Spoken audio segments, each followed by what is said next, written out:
Oh boy, we're doing another one of these.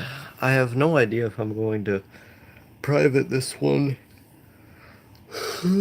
after the fact, the way I have been the last couple streams, just because I don't think those other streams were very good. I would private them after the fact. Who knows? Maybe we get enough people in here, enough discussion to not do that. I think I should probably upload those streams on my secondary channel though, just so they exist somewhere. I don't want them to completely disappear. Even with content I'm not particularly proud of, I almost never do that. But it's been uh, it's been so long since I've done a stream, because the last time that I did a stream was a while before I did the, January video every day thing, and then that didn't end as I had initially intended. Um, and so now I'm just in this period of transition where I'm trying to figure out, well, what exactly is going to be the next project on the Star channel. And I have no idea what it's going to be, because the video everyday thing didn't go very well. And I have some leftover ideas from that project, and I'm thinking of looking back again at some of the writing prompts that I had looked at and I tried to make videos out of, and ultimately didn't come up with any ideas. But the overall issue that I had taken up with the video everyday thing was the fact that so many of the topics that I would have been discussing would have just been mediocre. They wouldn't have been ideas that would be worth making into their own individual video. And so the idea of like those things just being aimlessly placed on my channel, um, you know, I don't know. Playing games right now, but if you're still streaming in an hour, I'll be around to chat. Okay, Arrowwind. I always want to call you Arrowwid because of the website, but yes, have fun playing a video game. Is Sabotage still here? Sabotage said hi, Star. Um, oh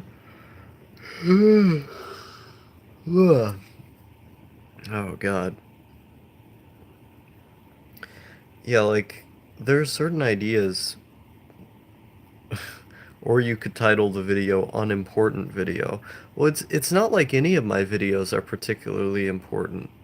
Like, I don't usually make anything with a grand statement that I want people to hear. Most of my videos are just dicking around. Like, there's a video I wanted to make on soft drinks, because I made a video about alcohol. And I thought, oh, maybe I could make a video about soft drinks. It's like, that's such a mundane topic that I don't think anyone would be interested in it.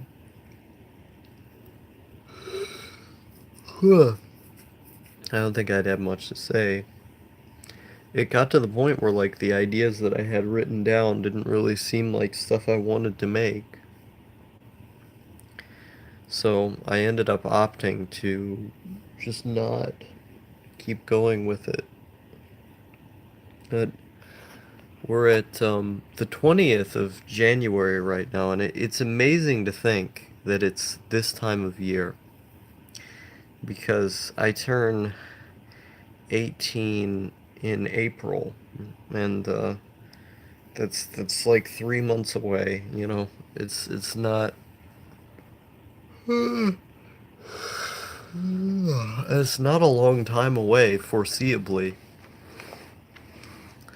Um, and I'm so excited because there's so many things that I just can't do out being 18. Like traveling, for instance. You can't travel by yourself if you're not 18 years of age. It's terrible. Like, there's so many places I want to go, that I just can't go without being 18 years old. Uh, Lots of things in the realm of banking and all these dumb real life things that would be less annoying. And so I'm very excited about turning 18. This is my year of freedom. It's going to be. It's going to be great.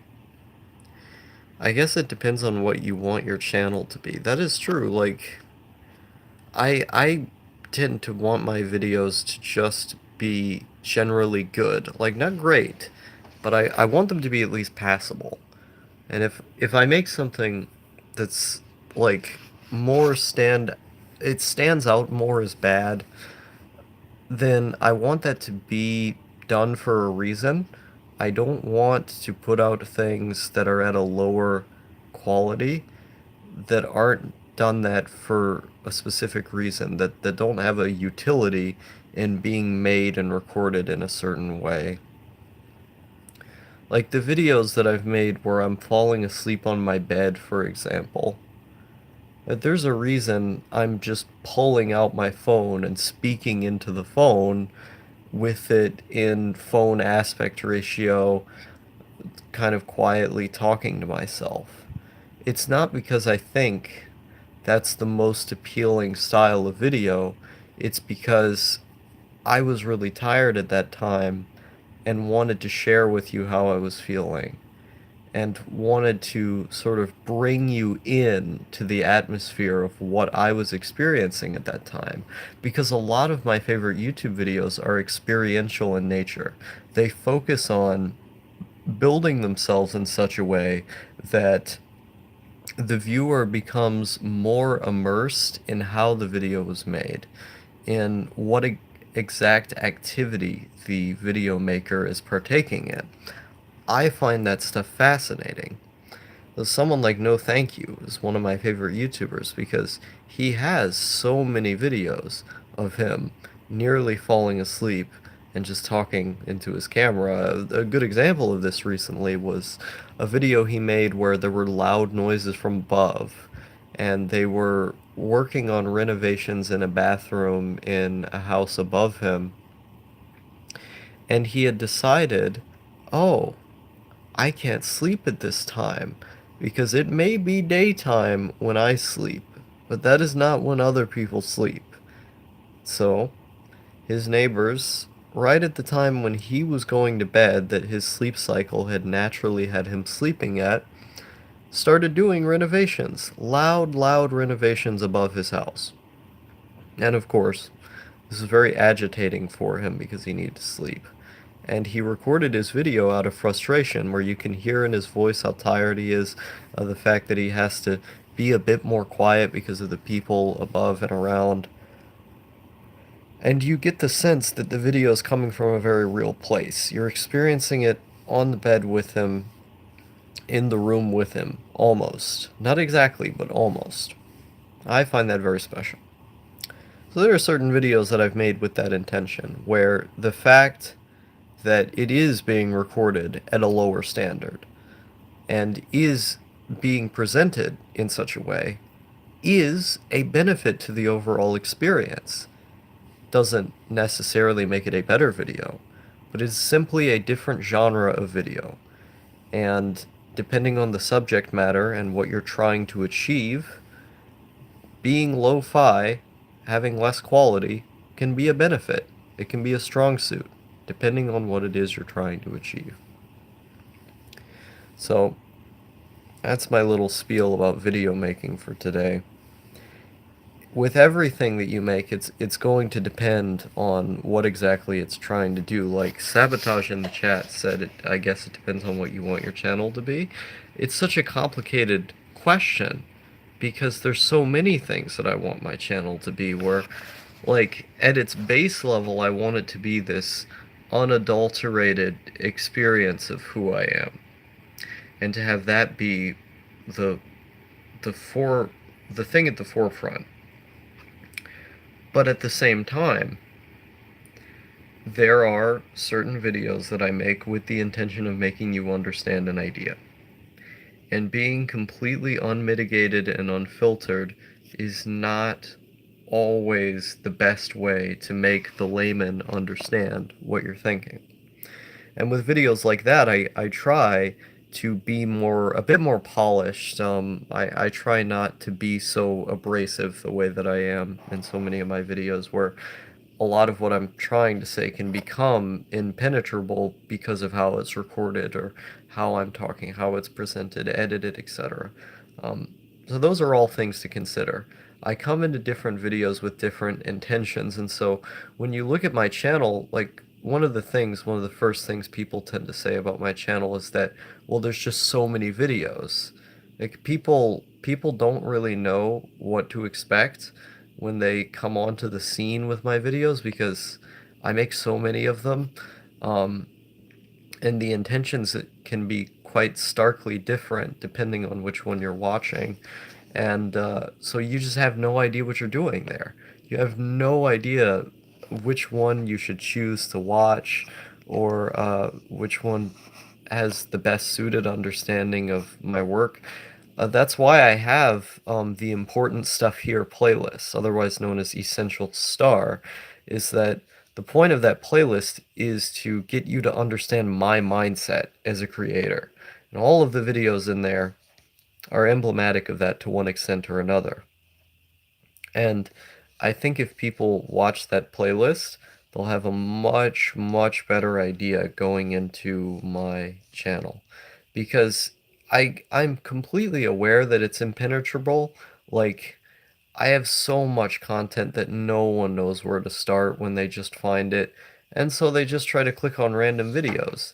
And that can be a really good thing or a really bad thing, depending on which random videos you're clicking on. Well, I find it very interesting. I like to watch how it plays out because it's like you're watching, people in real time figure out what they're looking at, especially when my videos get posted on one of those subreddits that's specifically meant for weird things. Or I don't even go on Reddit, but I get these things linked to me sometimes, where someone will say, "Oh yeah, I posted your video on this weird subreddit for weird stuff," and then all of the reactions will be like, "Who the hell is this guy going insane in their room?"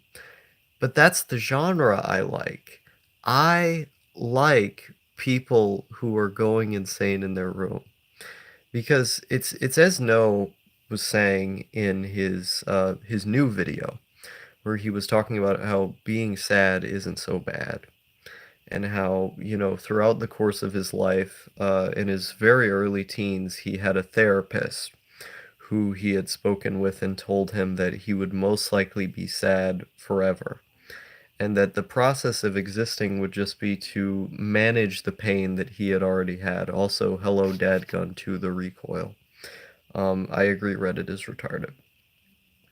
That throughout the course of his life, um, it would just be a continual process of trying to manage the pain that was going to exist with him regardless. And I've had a fairly similar experience with therapists. I've had multiple therapists tell me, your mental illness, it's not going away. It's going to be there forever. And that was what I thought before I even talked to them. But, it was just like the more doctors that were thrown at me, the more they continually said, yeah, you just you just have to manage the symptoms that are going to exist one way or another. Um, And so when he made this video talking about how, for so many people, their life just is sad, and that's just the way that they experience their lives. But you can manage it in spite of that, where like the fact that, the fact that you are sad isn't the worst thing in the world. That you can just kind of accept that it is that way and continue enjoying life for what it is, despite that. I think was immensely powerful. And it sort of speaks to this like fascination I have with the idea of just going insane in your room and having that be the cornerstone of the content that I make on here. Because there was a long period of, 2+ years where I, was a neat for the whole time. I was just making videos, and in 2018, when I really started, hedging on the neat thing and talking about it more often, what it was like, and making that like a focal point of my channel, I was really into this idea that I was kind of going insane in my little tatami galaxy that I had built around myself. And I like that. I like the idea of being the person who's, going to uh, snort a line of 4-ho PCP or something and then make an insane video of me screaming about autism in anime or something, and then have that just be a random video. And then for the viewer who's watching that video to know that I've been in my room for that entire year almost. And then the few times in which I do go outside be recorded as like an adventure of sorts. I think that's great. I think that's like I don't see any other way that I would want to live my life. And you could say it's because I've been doing this for so long at this point, either on YouTube or before I was doing YouTube, I was largely living like this. That you could say it's it's just it's a coping. It's a form of acceptance of how things have been for so long. You cling to it or something. But the times in which I've tried to live a different way and be a different person, they've never worked. They never interested me. Even when I improved on my social skills, for instance, uh, I never had any interest in continuing just because I didn't like the act of doing it. And now I've gotten to a stage where it's been so long since I've tried to do that, aside from going to school, I guess you could say, that my social skills have actually deteriorated and gotten worse because I just haven't tried for so long at this point. And I don't see a problem with that because I don't see a reason to want to use them. Or like there's not an instance that would come up that would be of value to me where I would need to do that. What I find far more fascinating is the spectacle of going insane in one's room because I'm going to be sad anyway. That's how my mind operates.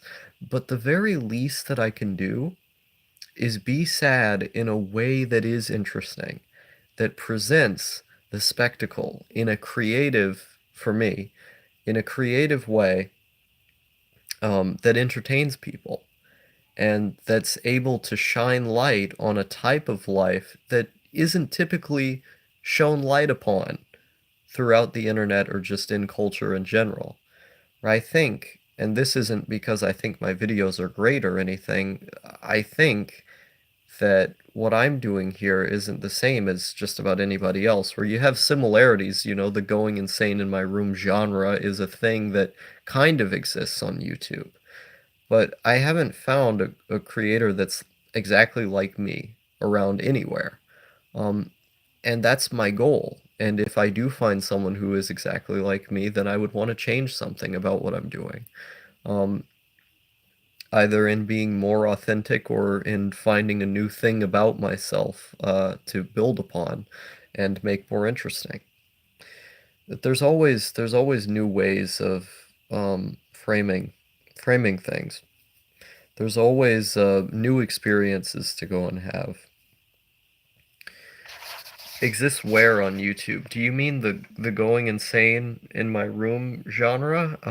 I guess the two people who I could think of off the top of my head would be like Zabujard and No Thank You.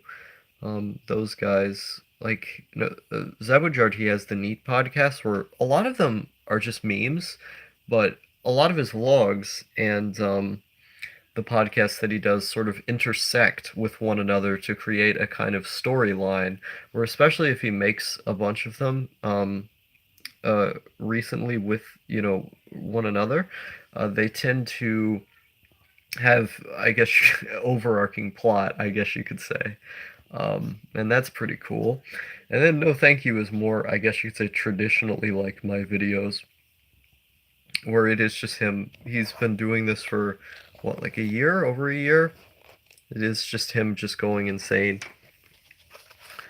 Um, Digi was kind of like that for a little while, back when he had the John Lennon beard thing going on, and he was just recording insane amounts of videos every single day, and just drinking all the time.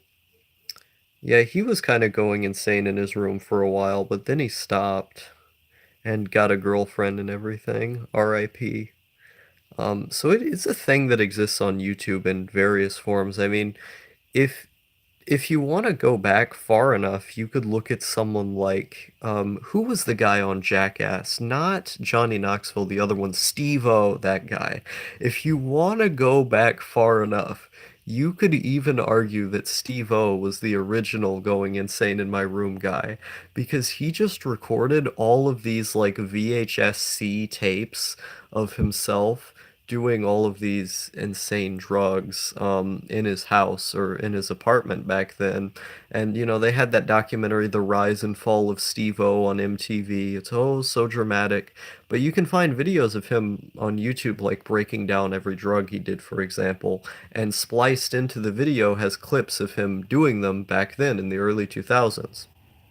And then you can find individual videos, like one or two, of him just fucking around in his apartment building, like slamming on people's doors while he's on drugs and stuff.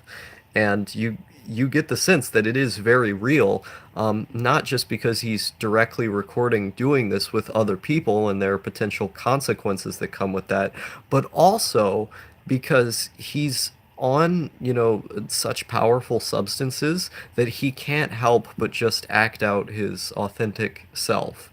That, like, the wall that would normally be put up uh, when you're sober and recording something is not the same that when the wall is being shattered by the substance that you're using.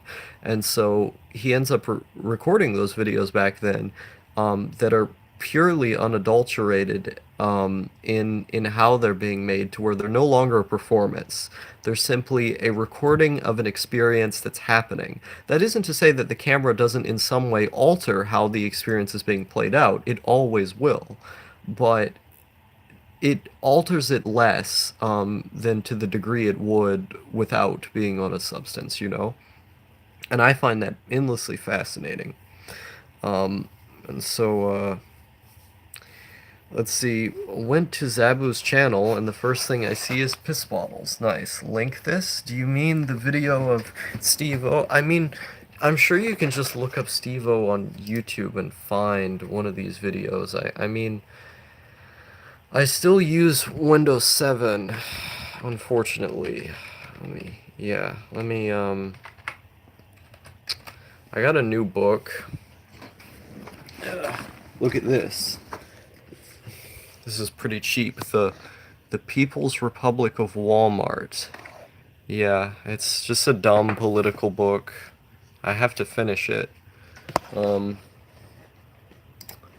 It's basically about how, like, the structure of corporations is very similar to, like, central planning.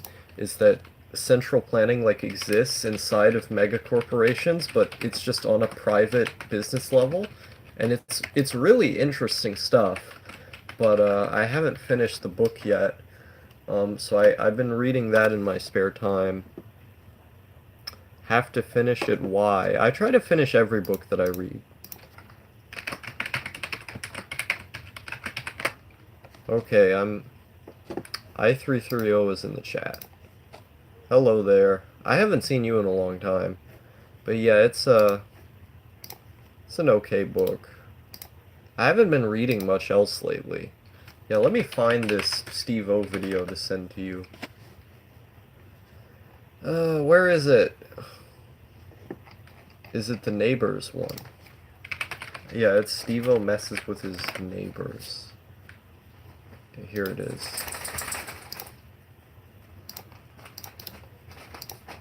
It's pretty funny. Lately I've been thinking that I330 is like dead or something. It's like, where did that guy go? Walmart is a cult. I have worked there. I, I, I'm sure it is. Bring back Outlaw's Toilet. I don't know what I would do with that channel. Like, the best video that I recorded on that channel got deleted, for... What did it get deleted for? Oh, shit, I don't remember what it was. There was...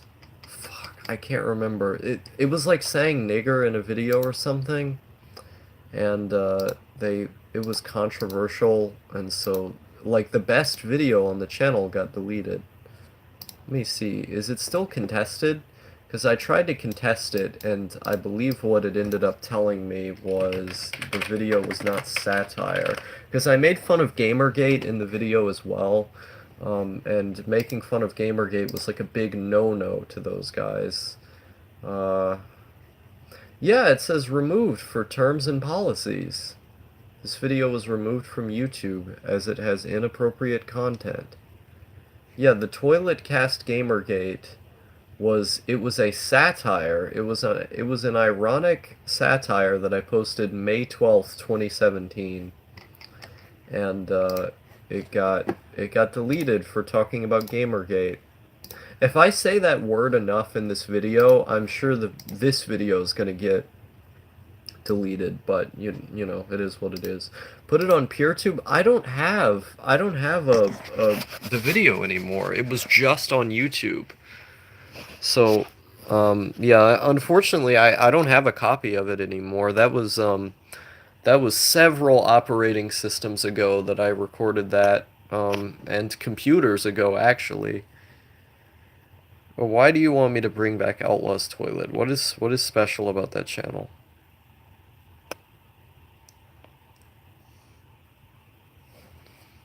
Hmm. Where did I330 go? Did he die? What is edgy? Oh, wait, so you just like the channel because it's edgy. Hmm. But yeah, I don't know. Sometimes like I330 doesn't comment, or sometimes he doesn't show up on streams, and like I wonder where he is, 'cause I've only talked to him like 2 times, and then I'm like, where did that guy go? I don't know. Do you ever get those feels? Sometimes I feel like that, like where did that guy go? I don't know what I should do with my microphone. I feel like I feel like I should move this, but my desk is such a mess right now because I have all this stuff here, and like like I want to play a video game on PS2, but there's so much stuff in the way that it's just annoying. Like, I don't understand what all this is about. Like, if you go under my chair, it's actually way worse. Like, I have all these bottles and stuff here, but I don't know, I don't like it. Ugh. Wait, why is this on top of that? That's not good. Wasting your days chasing cocaine. Let's see here. Okay. Why is this flag in front of... Oh, whatever. We need more online harassment campaigns targeting normalings. Make the internet scary again. It used to be interesting. I don't really think it's interesting anymore. I'm gonna play a bad video game, by the way. Do I have my controller plugged in? That's the real question. Yeah, I'm gonna play a bad video game. Wait a minute. Yeah. No, this is the loud sound. You're gonna have to deal with this for me. Well, no, I can mute it, and then I can fix the camera.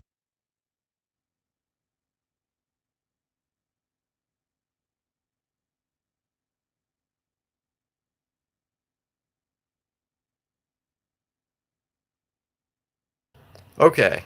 Now the loud sound should be gone. I think it's gone. Internet anarchist? Uh, yeah, we're playing. This game's not very good. I'm gonna tell you straight up. This game is actually pretty bad. This is Mercenaries 2 on the PS2. The Xbox 360 version's better. But, like, I just have the PS2 version because it's really cheap and it's just around. Like, I know I would have infinitely more fun playing the Xbox 360 version, but that's just not what I'm doing. That's the exact opposite of what I'm doing.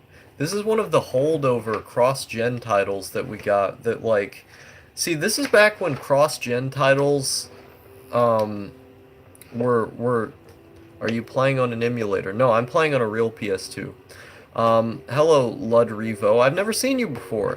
Your computer desk and cable management would give computer nerds nightmares. I could care less. Are there Twitch sites that let you stream porn games? I want to watch someone play Kadowa Shoujo. I don't think so. I haven't heard of something like that. It does give me nightmares. But yeah, like, this is back when, cross-platform games, uh, they were more jarring to look at. Let's just say that. Like, if you had a game that was on the PS3 and the PS2 at the same time, the PS2 version would look radically different than the PS3 version. And we sort of had this with PS1 and then PS2 versions, but like I feel like those cross-platform games weren't as jarring as the shift between PS2 and PS3. I mean that's just me. I don't know. Um, have you spent any time on 8kun? I don't go on there very much. I went on there like a few times. Oh God, I hate the cutscenes in this game. They're absolutely terrible. Does 8kun let me make boards yet? Uh, oh God, I hate this bitch so much. The way that you control yourself in this game is not very good either. Oh my God, shut the fuck up, you whore. Okay, let's see. No, I hate the person who talks to you in this game so much. So, the plot of this game is that you're basically like this American patriot in Venezuela, and the Venezuelan government is like evil and stuff. And so you're like a mercenary and you have to stop the evil Venezuelans. That's like the plot of the game. All of the good boards are gone. RIP Y2K. GTA 5 on Xbox 360 lol. Do you see, I never thought the 360 version and PS4 version were that, I never thought they were that different. Like, I played both versions and I didn't think they were that bad. I want a Switch version to come out. I really do. Wait, so you drive with this? Yeah. No, I want a Switch version of the game to come out so bad. I wish it would just come out already. But I'm disguised as a civilian. Uh, but it doesn't seem like they have plans to make a Switch version. See, we got Venezuela, Universal Petroleum. See, look at this, Venezuela, always hostile. The pirates and then the guerrillas. So what you do in this game is that you can choose which side you're on out of these various mercenary groups, and you can make all of them hate you by randomly attacking them, or you can do things that benefit them in certain ways. Um, Bounty overview. Okay. So, I don't actually know how to find any of these guys. That's the thing, is that you've got like stats here, and it'll tell you, you know, whose side you're on and stuff. But like, okay, we had an outage. We had an outage again. The CIA got me. Wait, the fuck? Is that Big Poppy in the chat? Did I just see Big Poppy? What the hell? Okay. Let's see. I've been lost since 8chan went down. Yeah, no, I miss what 8chan used to be like. Now, 8kun is so slow, and most of the people on there are like clearly not the people who used to be on 8chan. Or if they are, they're just the worst ones. 8kun is a honey pot, by the way, just go to altnets. I wish I could find a decent online community. My interests and tastes don't really match up with any active one. That is called being a unique person, and not falling in with the crowd. It's hard. Why is my presence a shock? Because I like you. And so because you're someone who I like, when I saw you, I went, oh, it's Big Poppy. He's cool. Um, but yeah, and also because of the fact that I'm streaming at like 3 a.m. or whatever, and so the idea of other people being awake at this time is still a shock to me because I operate under boomer logic, as you can see. So um, when I hear other people being awake at this hour, like when I'm doing a stream, it's just always a surprise because I just innately assume that I'm the only one that could possibly be awake. Oh shit! Act witnessed by Universal Petroleum. Disguise lost. Hey Star says XY. Hello to you too. I found that usually Chan users tend to be edgy teens who go on there because of the dangerous reputation of these sites. I agree. Um, and I have a pretty neutral opinion on that. I don't think it's a good or bad thing. Encyclopedia.zone is a great website. Don Jolly, good man. Let's see. 3 a.m. is the best time. I agree. I made a whole video about it. I'm dying. This thing is gonna blow. Okay, get me out of there. Rev me up, lady. Okay. Why am I attacking these guys? I don't understand. I hate seeing the sun come up. That's the worst. I agree. Um, okay, the faction doesn't like me now. Can I just make all of them hate me? I mean, I can, but I don't know why I want to. Let's let's just attack random people. No, when I played this game the first time, I thought it was so depressing playing this game because like obviously the open world games that we have now are so much more advanced that going back to something like this, it's like you have a car and you go back to one of those caveman cars that has like the dinosaurs have to operate it or something. That's how playing this game feels for me. That's how this game that's how this feels playing this game. And that's okay. Because it's a piece of history and I think that's interesting. But it's like the thing is that there are other games from this exact generation that do not feel that way. If I played SOCOM right now, SOCOM 2, I love me some SOCOM 2. That game feels like it hasn't aged a day, when it obviously has. Like, you look at the graphics, they're not the best. Um, you look at just the style of gameplay is not the style of gameplay we would necessarily have be made today. And that could be because it's a tactical SEALs game. There weren't very many of those. But the other part is in just noticing that aspects of it are dated. And yet, despite that, it plays so well and is so much fun that those things do not matter when you play SOCOM. And there's so many games like that on the PS2 that are just completely timeless. Um, and now, like, you look at a game like this, and I guess because it was a cross-platform game, you had the 360 version to compare it to. It feels very, very dated in comparison, despite those other games being in the same generation and being older. Um, but it's an interesting experience for me to explore a game like this because, like, who else is going back and playing Mercenaries 2 World in Flames? Not very many people. Let's see what's going on here. Um, Cardboard on your windows will block out the sun. I always just used a big blanket. Best time to me is 1 a.m. because it's not too late to be doing stuff, but still not tired or wake up late. Interesting. I hate seeing the sun come up. That's the worst. I agree. Oh yeah, I usually go to bed around that time. Consistent sleep is important. I don't think I guess it depends on who you are, I should say that. But I don't think consistent sleep is that important unless there's like something that you have in mind that you want to do. Like collateral damage, what the hell?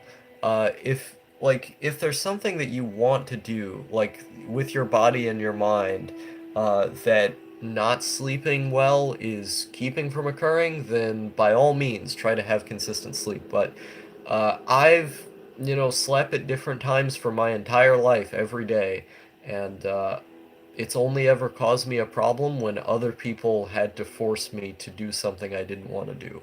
Uh, Otherwise, I've been totally fine. Um, I wish Noah would make his damn form already. We need a place for our cabal of gay autistic losers. Yes, I agree. They need to resurrect SOCOM and Medal of Honor. I don't know about Medal of Honor. I feel like that franchise has kind of ran its course. They tried to max revive it on the PS3 and it wasn't very good. Um, but yeah, it is what it is. SOCOM, I don't know how well SOCOM would do in our modern day. Like, I played SOCOM 4 on the PS3, and it felt like they were trying to make it like Uncharted or something. It wasn't very good. CBD oil, nigga. Does that stuff even make people sleepy? Like, you kind of, I don't know, for me, I kind of need the THC in order to get to sleep. I tend to sleep at really irregular hours and actually prefer it. I agree. I think consistent sleep is important because I sleep better when it's consistent and feel better when I wake up. Um, I mean, I don't really see much of a difference at all. Like my sleep is pretty much feels the same every time. Usually I get barely any sleep, then take a 2-3 hour nap after school. That's like nightmare fuel for me. I like when I have to go to school, when I'm forced into going to school, I end up having those experiences where I I have to be awake that day, and because I'm thinking about the fact that I have to go to school the next day, I get so stressed that I just don't sleep for the entire night. And then I end up being awake for several days because I'm so stressed out about the fact that I have to go to school. And so, like, I already have a bad and inconsistent sleep schedule, I guess you could say, in terms of doing things normally that other people do. But when you tack on having to go to school, it's so stressful for me that I end up, completely breaking down. I've never felt that stressed. Oh man, I'm like that all the time having to go to school. Where like when I measured my blood pressure recently, they found that my blood pressure was at the level of like a guy in their 70s. That's how bad my blood pressure was. Like it was insane how bad it was. Um, and the reason why is because I've been so stressed. My hair has actually been falling out. Recently I found that my hair has been turning gray in more patches where the like you don't just get gray hair for no reason when you've been this stressed. Your hair doesn't just fall out for no reason when you this stressed. Um, it's uh, it's not fun.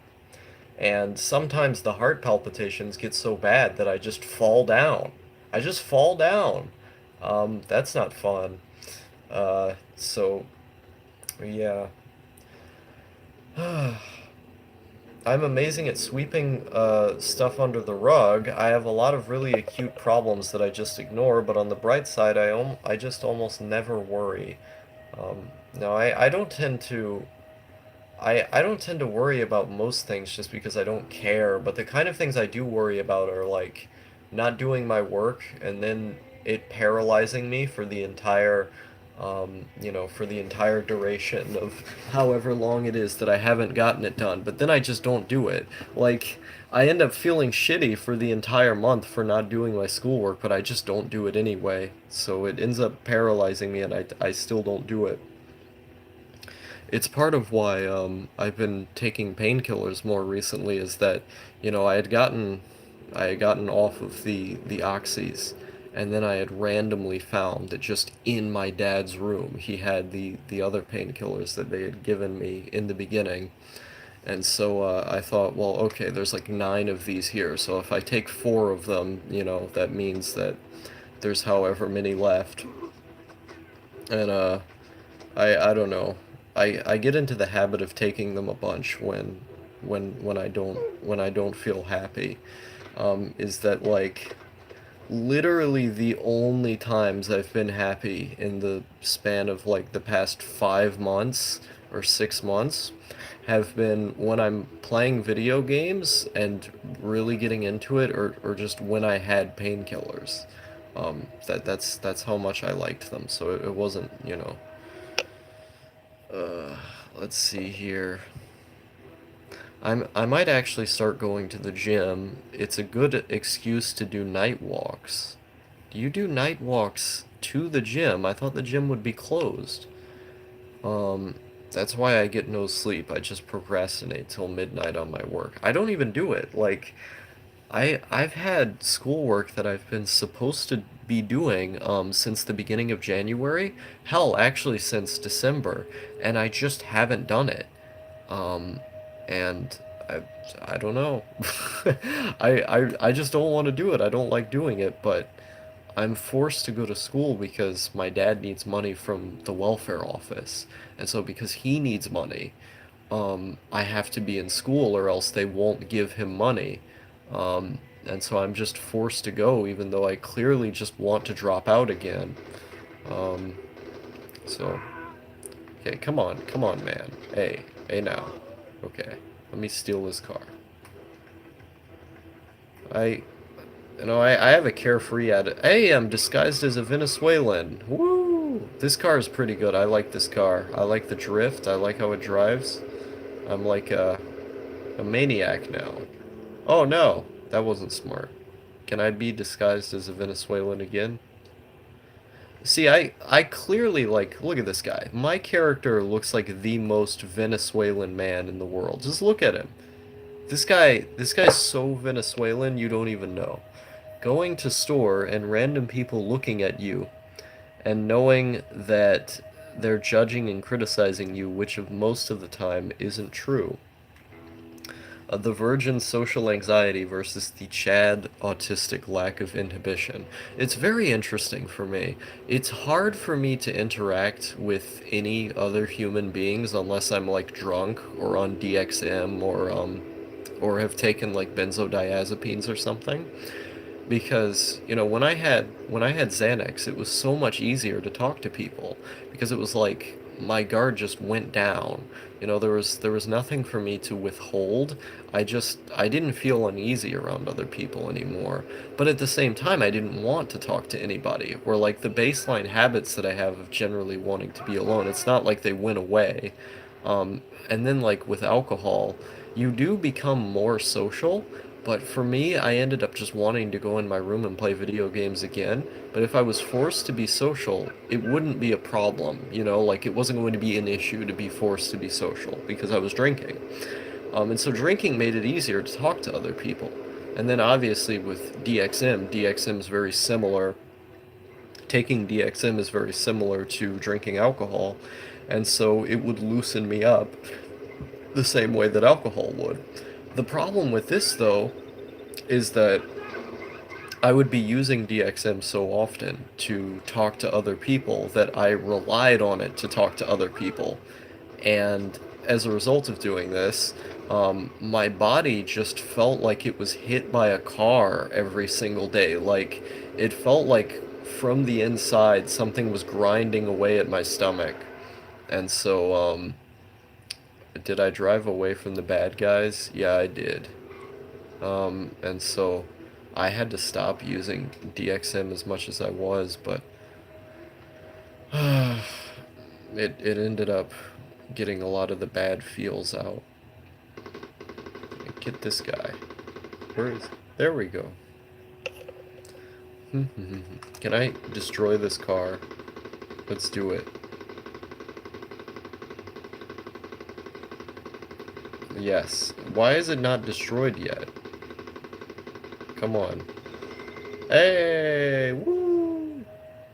I lost so much money running over pedestrians. You don't even know how much money I lost.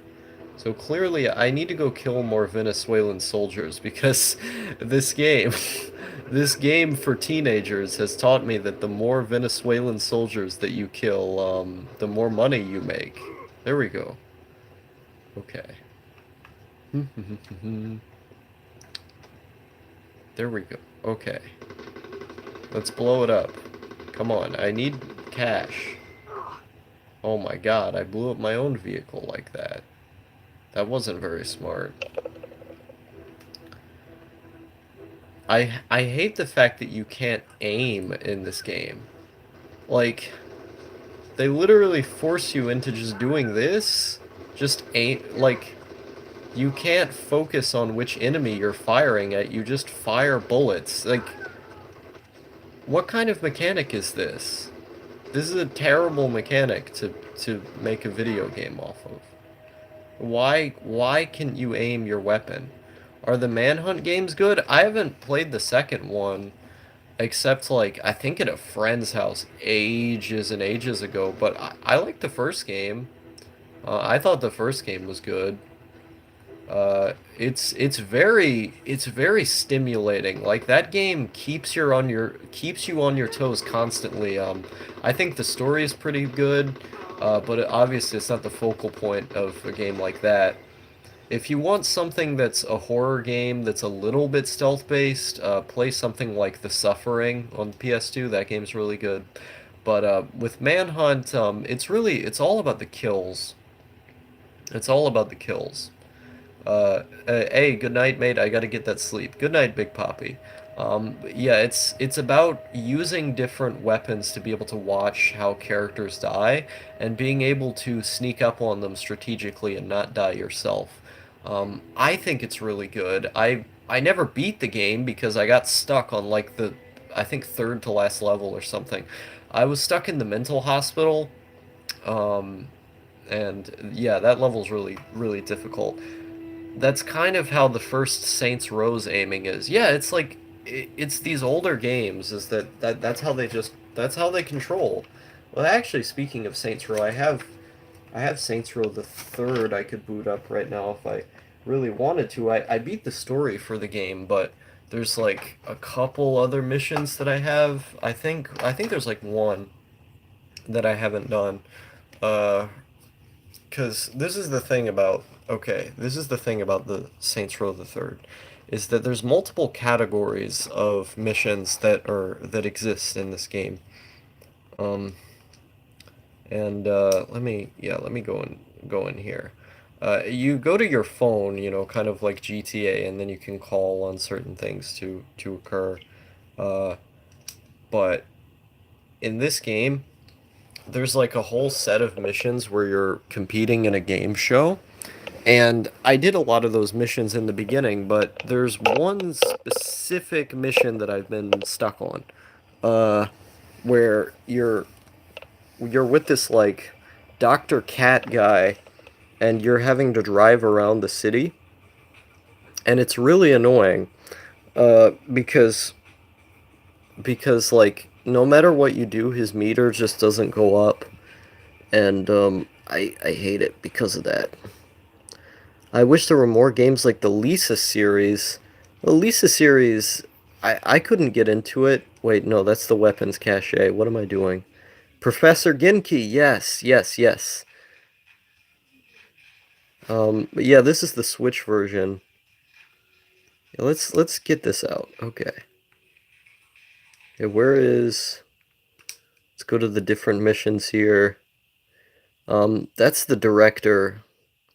Okay, so we go to Tammy. Um, yeah, I don't want to do the movie mission again because that one's not fun. Let's go to Genki Bowl.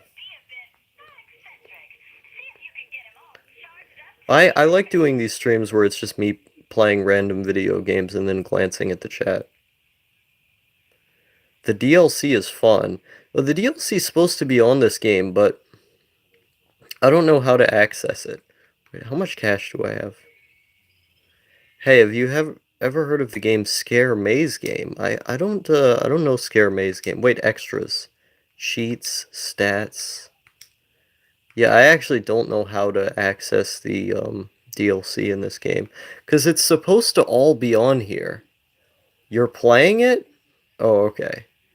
Oh, okay, okay. Never mind then.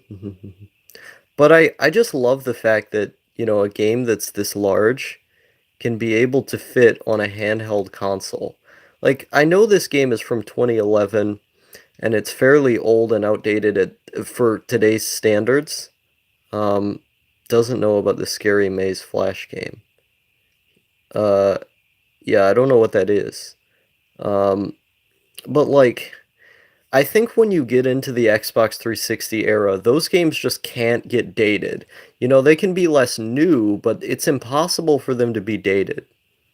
Um, and so like when people say, "Oh, Saints Row the Third coming out on Switch is bad for the Switch because it's so dated or whatever, and the Switch needs newer titles," I'm like, "What?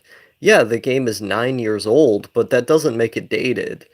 Um, and once you get into the 360 era, I think it's impossible for games to be dated.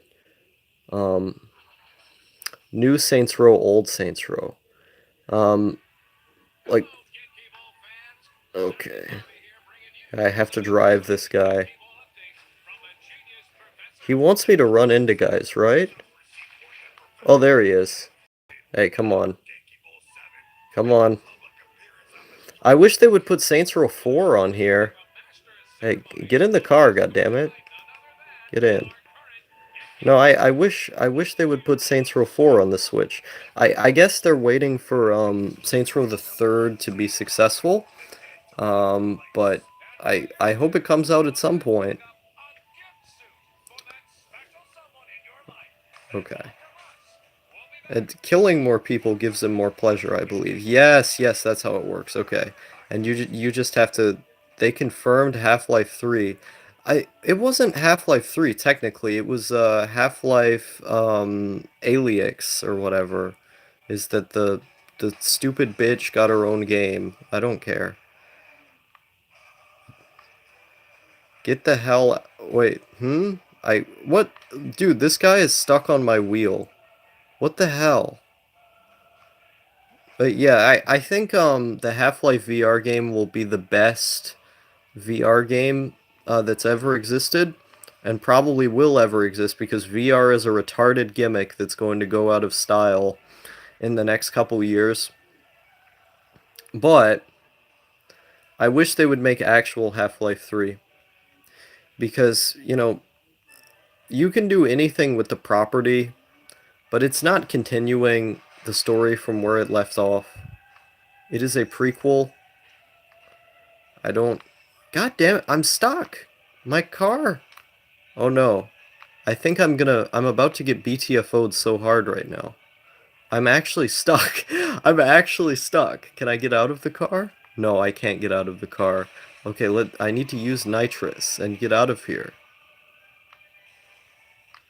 Uh, yeah, let me read the chat here for a moment. But his pleasure level's going down, so I have to be very careful. I bet it will definitely be worth the decade we waited for. I heavily doubt that. I don't think it's going to be good. Dead Space VR I think might be good. VR is not good. VR, I mean, you can have games that are good in VR, but that doesn't change the fact that it's a gimmick that's going to go out of style. But it's not good. Like I've only played it in stores. I don't own VR on principle. I refuse to own VR. I wouldn't be able to afford it anyway, but if I could, I would refuse to buy it on principle. But no, VR is like the exact opposite of good.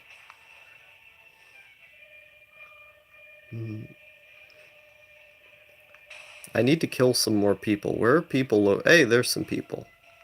But his annoyance meter has gone way up because I got stuck. VR needs to evolve. I don't know what it could evolve into. Like, what is it going to do? Give you like a smell sensor or something, like those rides at Disney World. I mean, they basically made VR in Disney World rides in like 2006. And they had that if you go to the Bugs Life room in Disney World, you can watch the 3D version of Bugs Life, and then on the seats during the wasp scene in the short, the scenes start stinging you in the back. And I remember my dad got like a minor back injury because of where the stingers were located and like the disc issue that he had in his back at the time. So he literally got like a minor injury from getting stung in Disney World at that ride. It wasn't really a ride, it was more of a presentation. Um, I always thought it was funny. I was so young at that time. I was like 2 years old. That was back when we had money. It won't go away, but it's definitely not the future. I was just saying it was going to go away in terms of mainstream attention. I don't think they're going to care in a little bit of time. It's new, and so, it's like the Wiimote. Everyone's like, oh, hey, look at this. But it's not going to last. And good. It's not good. I'm doing so badly at this. I want mainstream developers to focus on games that I would buy. Now, what do you think is next for Nintendo? Because they have the Switch, and I like the Switch because I can play games portably, and their portable consoles have always been better than their actual consoles. But I don't know what they're going to do next. Are they going to do Nintendo Switch 2 with just like better graphics? I don't know. Because like I was looking at Doom Eternal, and Doom Eternal's coming out in March on, PS4 and Xbox One. But if you're a Switch user, you have to wait a full 9 months, a full 9 more months until Doom Eternal comes out on Switch. And obviously I'm gonna wait that long because, you know, I don't care about playing it immediately.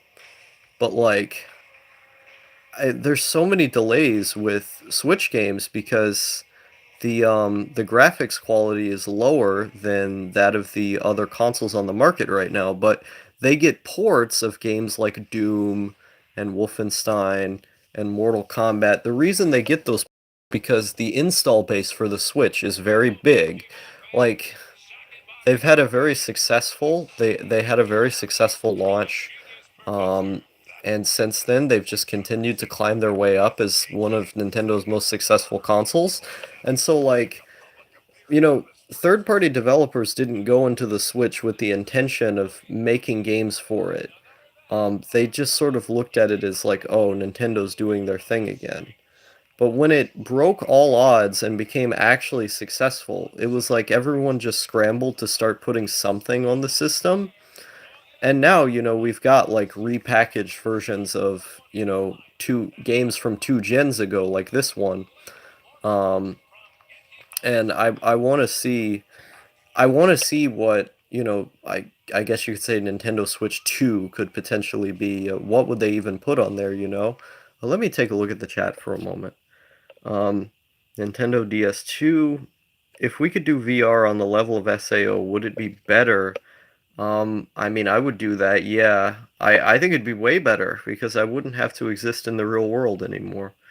Um, let's see. Uh, okay, it's just a bunch of dumb VR discussion. Get Out of Hell is like a 2-hour game, and Saints Row 4 is cool. I've never played Get Out of Hell. Um, we need more fully cooked games, not TV dinner shit. Um, mean games that are like really large? I mean, this is the problem I have with the whole games that are really large discussion is does it make me want to play a long game? Like, is the game good enough to warrant being played for a long time? That's always my question is because like the fact that a game is long doesn't entertain me. Like Pokemon has long games. Pokemon is garbage. I've tried to play Pokemon so many times, and it's just not good. But, but it's a long game series, and people want games that have a lot of hours tacked onto them. Having a lot of hours tacked onto something doesn't make it inherently interesting. Um, you know, I don't get the sense that like a game is an adventure just because it's long. I get the sense that a game is an adventure because it's good. And so, if there are certain games that are just better suited to being short, like if you want to tell a short form story and that's your goal, like Night in the Woods, for example, that game is a game that can fully immerse you into its world and story and characters while not having to be a, you know, a 20-hour game. It's like a 3-hour game, I think. And it's great. And I wish games would just focus on being the length that works well with the subject matter. This idea that, you know, a game has to be long, I disagree with. Now, that isn't to say that I think developers should skimp on the amount of content that's being put into a game. Absolutely not. The content is incredibly important, and so often now, you know, we get like day one patches and DLCs dominating the way that games are made, and that's a bad thing. That is a huge problem in the games industry. But the solution is not to just have really long games, because you know you can have a long game that's all just car chase scenes of you having to go to from point A to point B as a way to pad out the length. You know, and ironically, I think, or you get Fallout 76, yeah. I want to make a VR chat program where and declare it a sovereign nation. I agree. I got the perfect compromise. What is the compromise? Compromise candidate has entered the room. Honey Barrow.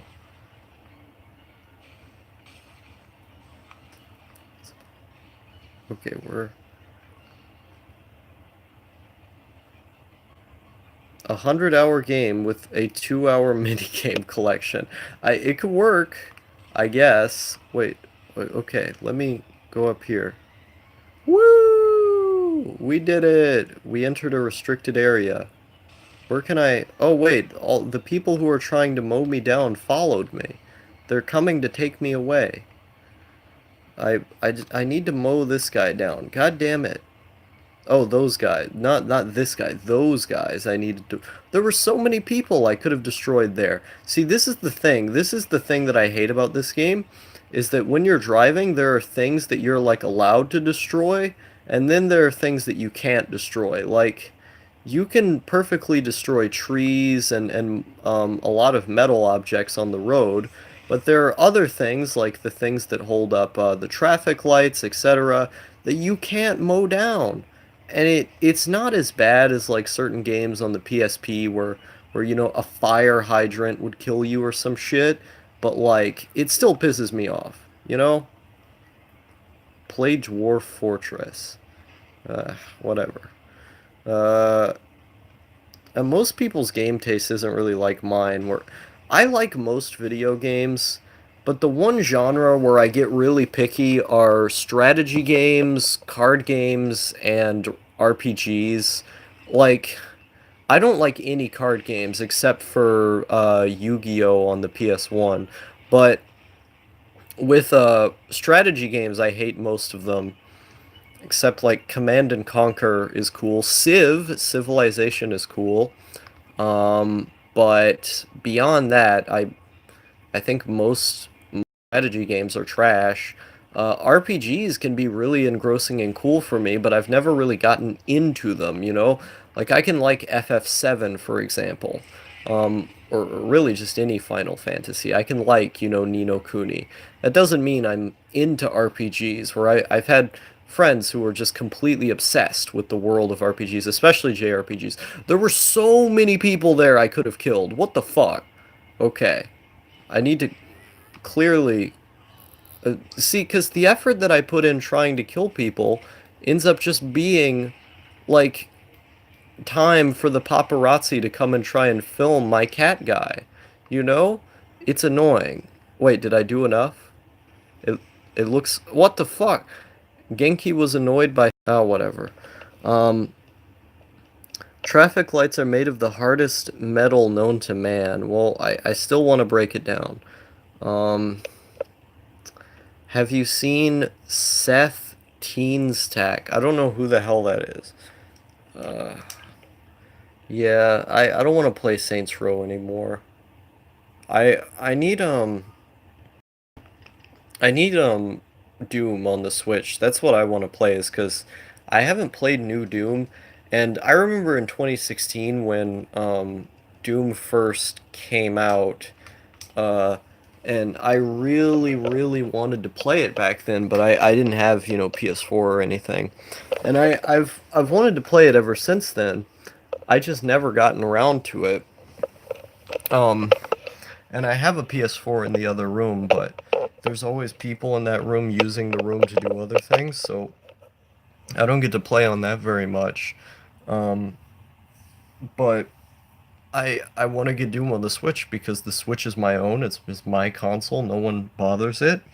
Um, and I just really want to play Doom, but I don't have the money. I'm not gonna have the money next month to buy it either because I have financial obligations where I made 140, yeah, $42 from ad revenue this month on the 21st. I'm gonna get paid on the 21st. I'm gonna get paid $142 in ad revenue, and none of that is going to me. Like I can't use any of that to spend on my own. Um, it's all just going to rent. I have to spend all of it on rent. Which is annoying, but it is what it is, you know? Um, let's see here. Uh, he does RPG reviews, and then XY says I like his channel. He has good taste, says Dadgun. Yeah, I'll have to check him out. Super Butter Buns is good for JRPG weeb shit. I've never heard of Super Butter Buns. I like Super Bunny Hop. That guy's cool. Hustle Nation ballin'. Damn, that sucks. Uh, it was fun. I beat on Ultra Nightmare. Nice. Just buy more money, dumbass. Well, I have um I have 150 coming in from Patreon, but most of that has to go to like food and stuff. That's the thing is that like there are other obligations that I have to put money for because like my dad only has one job. This is the thing, is that he has one job, and he doesn't even have full-time hours, and so he ends up making like minimum wage, and the rest of the money is supplemented through like various welfare programs. It's really not enough to live off of. So in terms of rent, like we have so much debt in our rent. Like the debt is insane. Um, and so I have to do my best with the money that I make from YouTube to be able to pay off some of that. Um, just shave your legs and milk cash from chasers. I don't want to do that. And plus, like, my hair is short now. A Star Trap arc now. No, that's not gonna work. Maybe I could have done that when my hair was long. I can't, I wouldn't be able to get away with that now. It just wouldn't happen. I couldn't. No, I couldn't be doing it. Cats steal my couch every time I get up. Like maybe you can see me in the dark here. No, I don't. I don't have trap material at all. Yeah, maybe you can see me kind of. Yeah, I don't look you really can't see me very well in this lighting. If I turn this light on, perhaps you can see me if I turn this light on. Cute. Haha. I don't believe you. Yeah, so it's like I want to have. No, I look way too what is the word? Stereotypically male to be able to do like a trap thing, especially because I haven't been shaving, and so you can see. I mean I need to shave. I don't. What is that? What? There's trash on my floor. But yeah, no, I haven't been shaving. And so I really do need to shave. But it's like, there's just so many things. Like, look at this. It's very clearly not feminine energy, just the exact opposite. Um, Not much I can do about that. That's just how I look. I also don't like the fact that the camera constantly goes out of focus every time. It's like I have Mumkey Jones energy right now or something. No, he looks better than I do, but short hair looks good on you. Thank you. I appreciate it. Just get a face mask in it. I don't think that would work very well. I don't I don't know if I'm about that life, buddy. See, I was just talking about Doom. I have the Doom poster right behind me. This Doom poster is behind me in so many videos. I have done so many videos with its Doom poster behind me, but I've had it for a long time. That's the thing, is that I found this Doom poster in my mom's attic, several years ago. And so when I first put it up, it had to have been like 2016, 2015 around that time. In my room back then at what was it? What was it? At the house in Tennessee, the first house that I ever lived in. I grew up there for 16 years. um, I had that poster there, and so that poster's traveled with me from Tennessee to. It didn't travel with me to Oklahoma, but it didn't travel with me to Virginia either. Didn't travel with me to Maine or Nevada, but it ended up coming back to Kentucky out of the storage unit. So it hasn't been around physically very much, but I've been around physically a lot before putting it back up again. So that's an old. YouTube did this again. Not Doom 64. I like Doom 64. I think it's a good game.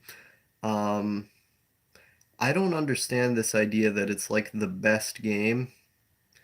Uh, I think Doom BFG is a better game. The third one, I think that's probably the best one out of all of them. I might like the new Doom, Doom 2016 more than I like Doom BFG, but I doubt it. I think Doom BFG will always be the best one, but there's people who insist by Doom 64, and I think it's a great game. It's better than the original in a lot of aspects, but I don't think it's the best. See, there he goes. 2016 is the worst one, so I have no idea how I'll feel. I think I'll enjoy it. Um, but, you know, the world is always in motion. You never quite know what's going to happen next. We can make a prediction on certain things, but we never truly know. Um, but yeah, I'm glad you guys like my short hair. I wasn't too sure about it when I first cut it. Because I've had long hair for so long, or hair that was long in some capacity for so long, where like, if you look at pictures of me when I was a little kid, I had very long hair back then. It was almost part of my identity, the fact that my hair was long. At such a young age, it was like that. I had a lot of people who were on my mom's side of the family who explicitly made an attempt to make fun of it almost every time I was around, and that never made me feel very good. Um, but I just had it for so long, and I was really into heavy metal music. Um, and so like when I was in middle school, I especially wanted to grow it out more because I just liked the overall feeling of being a metalhead. And I thought having long hair would add into that in some way. I'm not really a metalhead anymore. There's still a lot of like black metal that I really like to listen to, death metal, these kind of things, but I don't consider it to be a part of my identity the way that I used to because I listen to so much other music. But you look like you you look like you belong in an unmarked van on a playground parking lot. Thank you for the wonderful compliment. I appreciate it, Dad Gun. Um, but yeah, I don't know. Um, I like I think I look more like a normal guy now. Where like before I didn't I looked very bizarre when my hair was longer. Um, I look much more normal. You look like Tim Pool without his beanie. LMAO. Damn, I'm getting high praise right here. I'm gonna have to start making documentaries about the refugee crisis in the EU. I felt the same way as a teen. I grew my hair out. Interesting. Um, yeah, it looks like there's a lot of people in here who know that feel. I still love extreme instrumentation. No, I do too. But the things I look for tend to be like more loud, just in general. Like they don't tend to be like metal exactly. Like they tend to be things that are just more loud. So I'm a big fan of like Death Grips, for example. That's the obvious one. Um, and I like Dialect, the experimental hip hop group Dialect to clipping these kind of things. Those are the obvious ones that you can give out. Um, and I like like breakcore, like the breakcore band that people seem to be getting into recently is Sewer Slut. I think Sewer Slut is good. Um, Gore, yeah, he mentioned Gore shit. The lolly, the anime denpa noise music. It's good. All of Gore shit is good. I've used a couple of their songs in my videos. Like in that video, it's all about the benzos. In that video, I used "Return to the NHK" as the backing track for the entire song. That's one of the less harder gore shit songs. Like if you listen to the songs on "Tomboyish Love for Daughter" or something, they're much harder than that song. But there's a lot of different types of gore shit songs, and I like them. I think he's a cool musician. Um, I think he's a cool guy. Listen to Lightning Bolt for a long ass time. Nice. I really like certain sounds like BT Bam and Suffocation. Yes. Hannah Tarash. Who is that? Can't think of any metal louder than them. Oh, okay. Yeah, a lot of like the knowledge that I used to have on metal archives, because I would just visit metal archives every single day when I was like 13.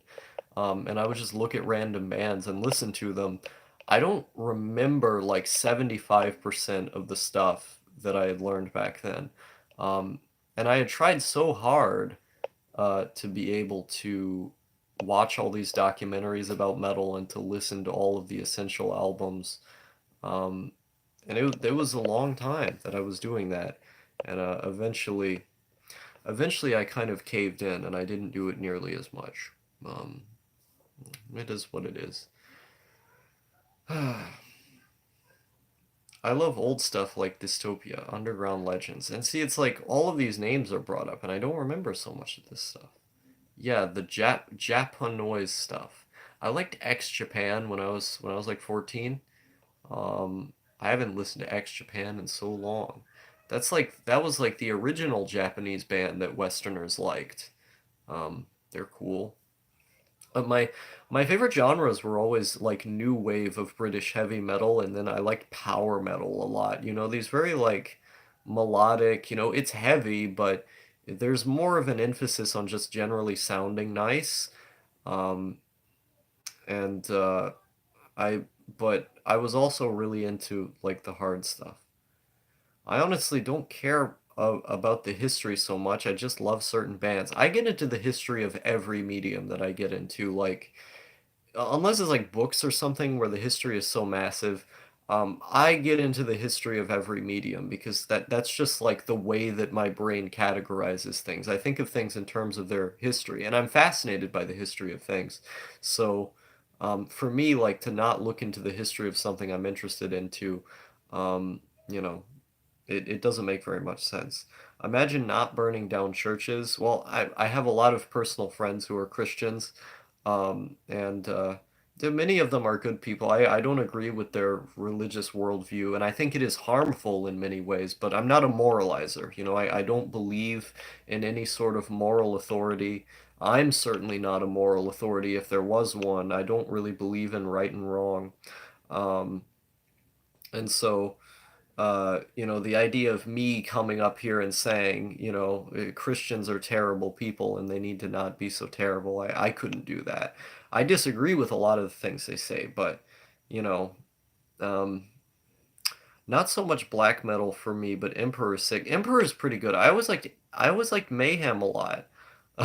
Only burning down Mick churches. No, I always liked Mayhem a lot.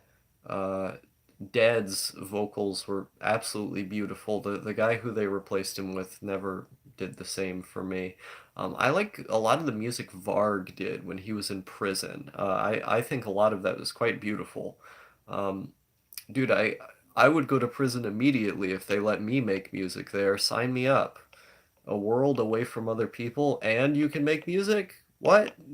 It's like repeat that for a moment. I would sign up right away. It's like Norwegian prisons are like vacations. They're like paradise to go in prison in Norway and Sweden. Why don't we have that everywhere? Um, I would go to I would do so many more illegal things if I knew that was the prison I was going to.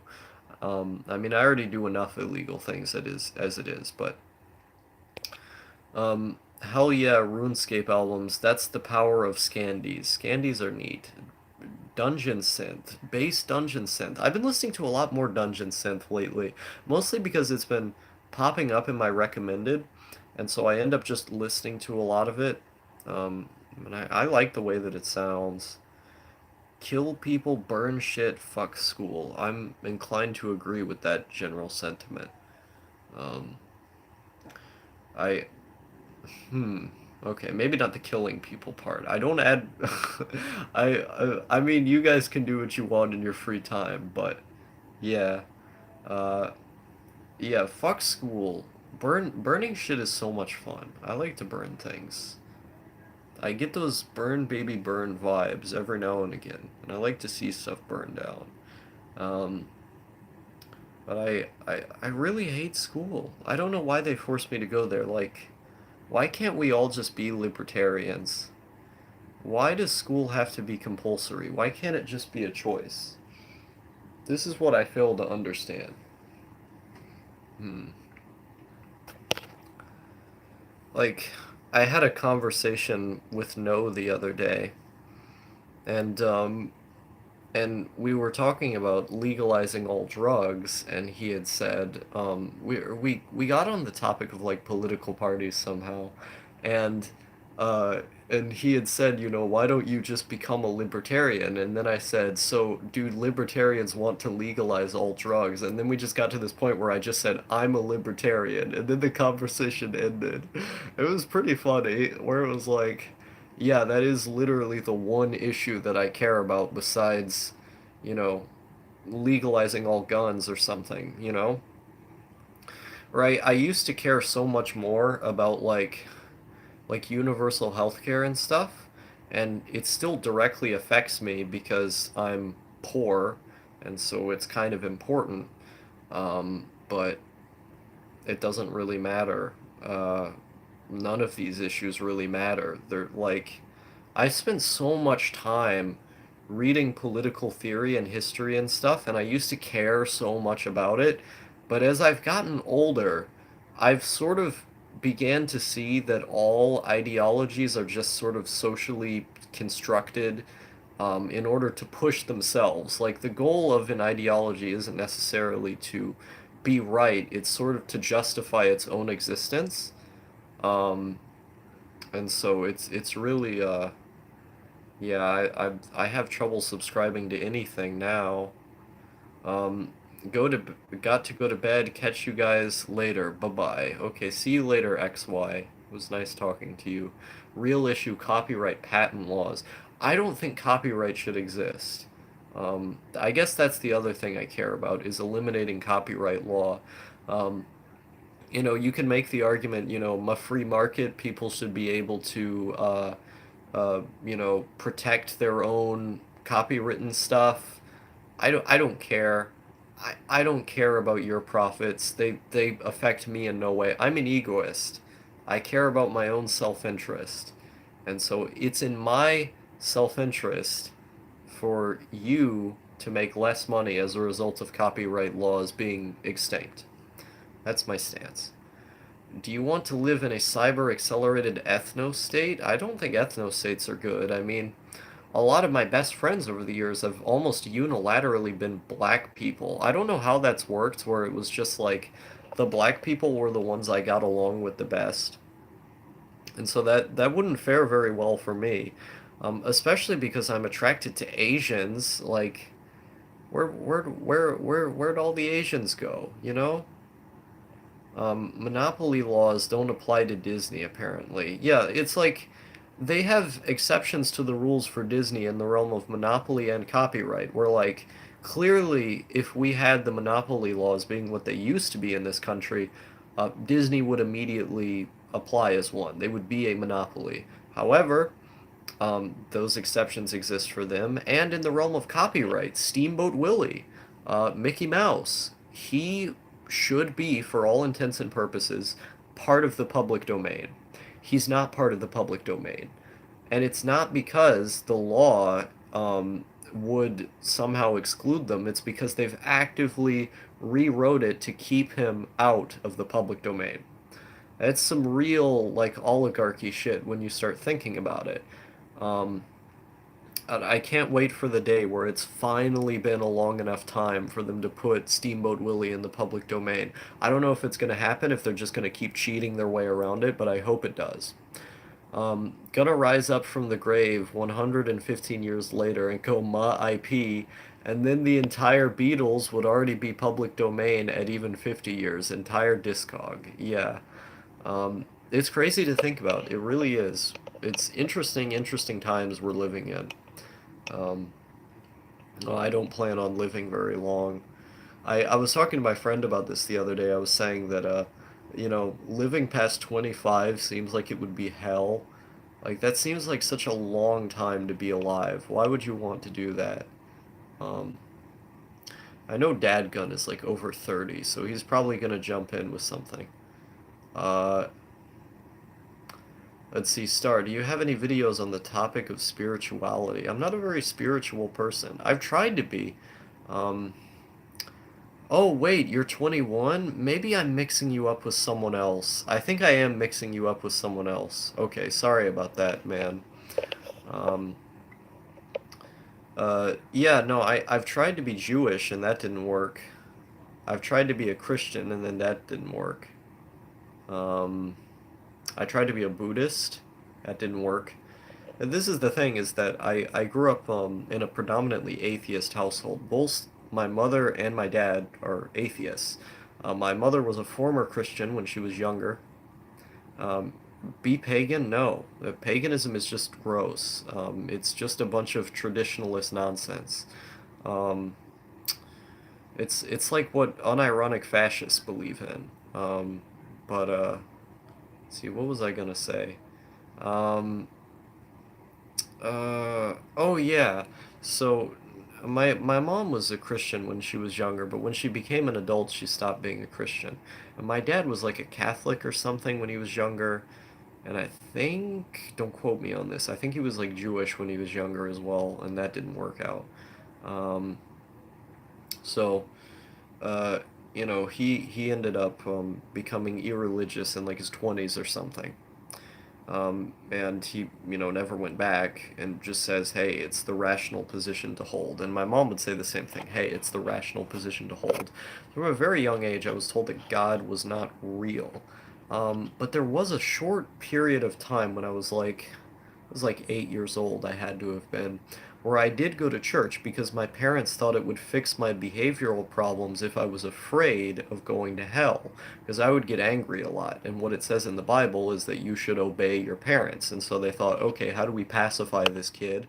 We make him go to church. And so I was forced to go to church. Um, and it didn't work. I stayed the same in terms of my behavior.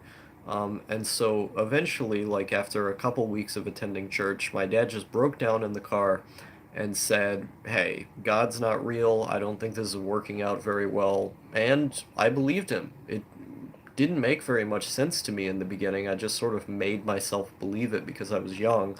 But from that point forward, it never worked.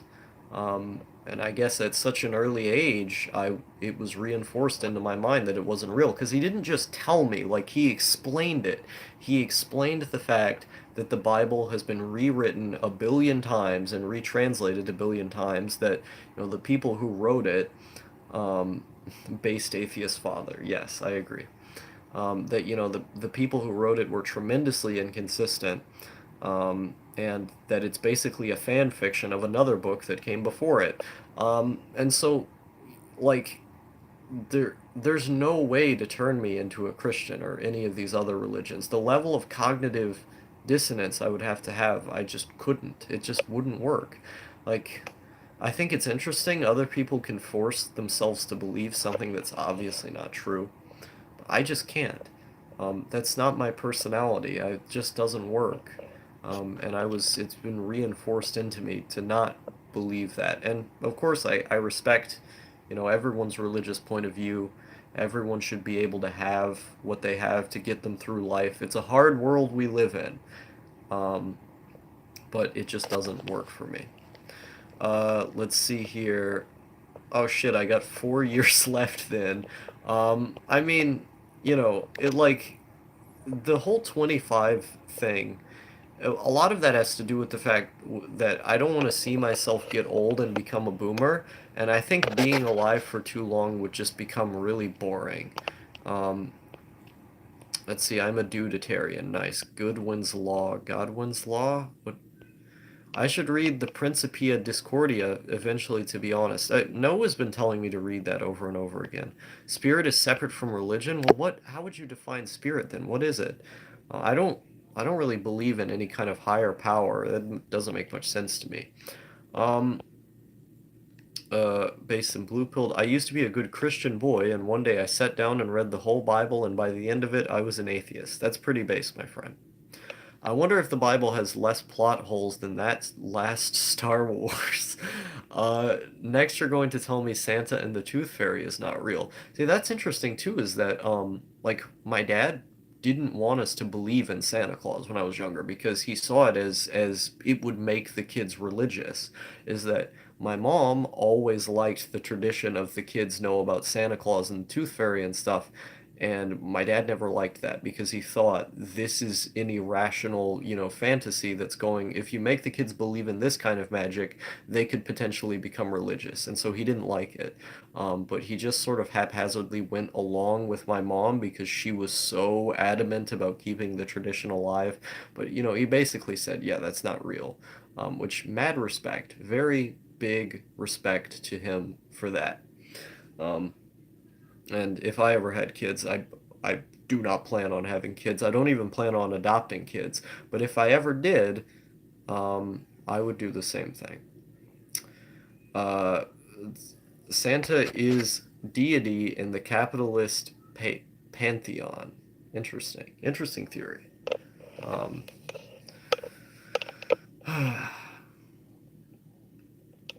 it's my dog. My dog is sleeping on the bed right now. Um, yeah, it's you want to see something. This is the flag of Kazakhstan. I'm going to make videos there one day. I just have the flag there sitting in front of my TV because I think the flag looks pretty. But yeah, I'm going to go make videos in Kazakhstan one day, and I have the flag as a reminder that I'm going to do that. It looks pretty. They've got like an eagle and a sun. What other flags have that? Your dad is straight atheist Mobius. You took the right pill. Yes. Santa is the god of consumerism. I mean, I think he encourages charity more than he considers consumerism. Um, but yeah, no, it's a hard life out here because, like, let me check my drawer. This is so annoying, right?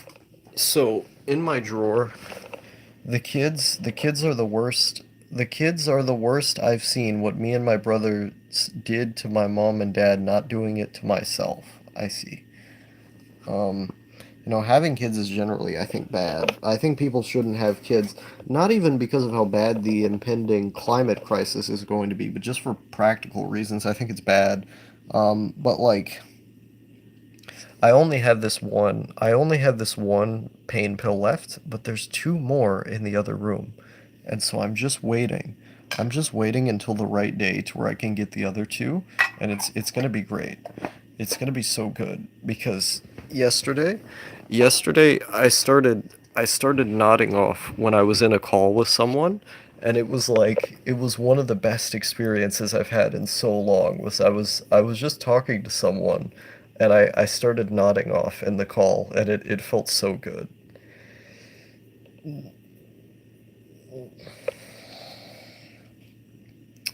You can graduate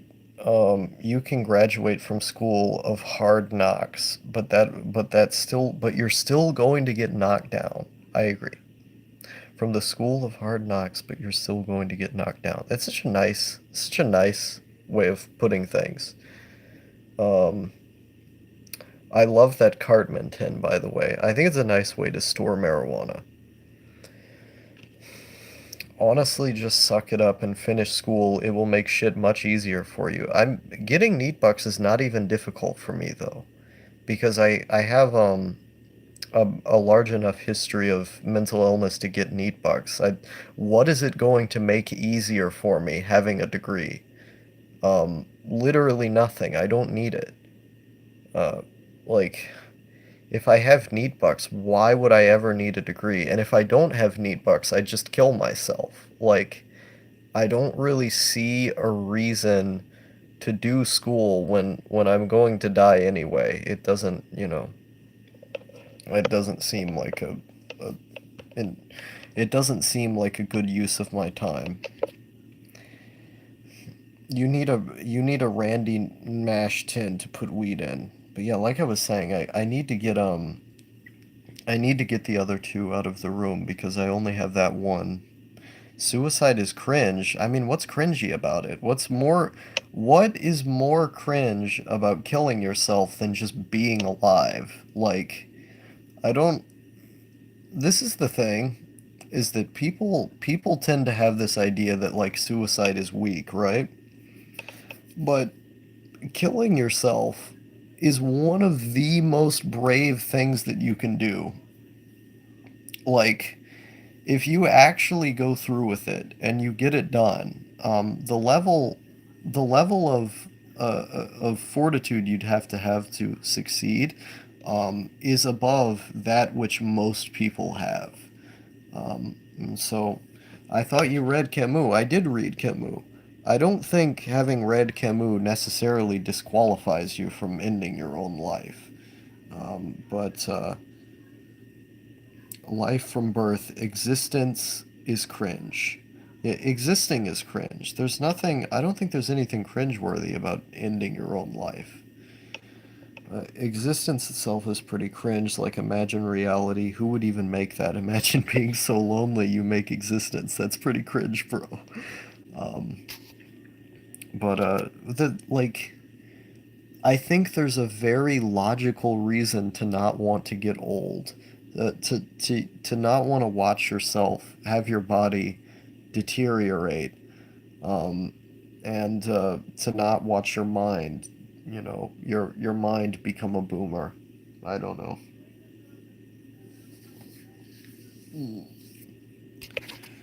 The first thing I did this year when I turned 18 was buy a shotgun. It kind of motivates me. I wouldn't want to I've said this, I've been on record to say this, is that the way I will kill myself when I'm in my 20s is through a heroin overdose. That's my plan. It's gonna be great. I wouldn't want to do it with a shotgun. I don't think that would be very fun.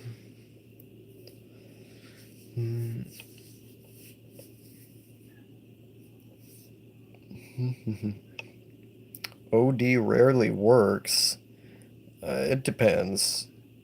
If it's heroin, with heroin, it's very strong. Good idea. A coffin-sized box filled with IEDs. Nice. I mean, a shotgun to the head is very quickly, but it's also very painful.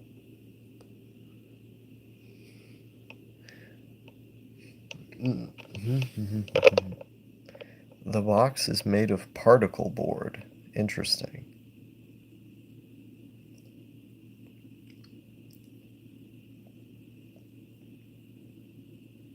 A sup everyone says install Gen 2. I don't know, man. The best way I would die would be like being Jimi Hendrix about it. 27 Club. Make 3 good albums, die, make infinite death box. Hmm. I don't understand legacy. Like, and I've never got this. I have a video called Die with Honor, Not for Legacy, and the idea of that video is to just feel generally good about the life that you lived before going out. Because legacy is transient. Like, people have this idea that that your legacy is going to outlive you, and that that's what makes life worth living. That's all bullshit. Is because when you're dead, you will not give a single shit about the legacy that's left behind you. Because you won't have any consciousness to be able to think of things like that. You'll be dead. There's no thoughts in your brain. Your vital organs aren't functioning anymore. Your brain has no power. And so the idea of worrying about your legacy once you're dead is retarded. It means nothing. None of it means anything. Um, and so it's just a distraction. It's just a distraction from the reality that nothing you do is going to matter. But people like to use it as a distraction. Um, and I can't get into that mindset. It just doesn't work for me, you know. Uh, I installed Alpine once. I see. The best way to die is painless and instant. Not sure it exists. There are things that come really close. I read about certain ways of poisoning yourself that work that way. I don't remember exactly what they are. I mean, you can, one thing you could do is like get really drunk and then just burn, like, get a barbecue in your bathroom and like tape the walls so the air doesn't get out. And then, and then just, barbecue the smoke in there, lay down flat on the floor, get like a wet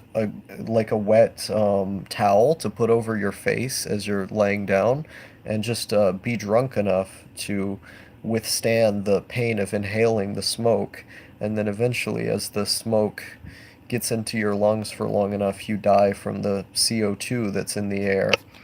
And I tried doing it that way one time, and ended up giving up because it got too hot in the room. Of course, I didn't have alcohol though, so maybe if I had alcohol, it would be easier. Um, Make sure your vibration is high before you go. Okay.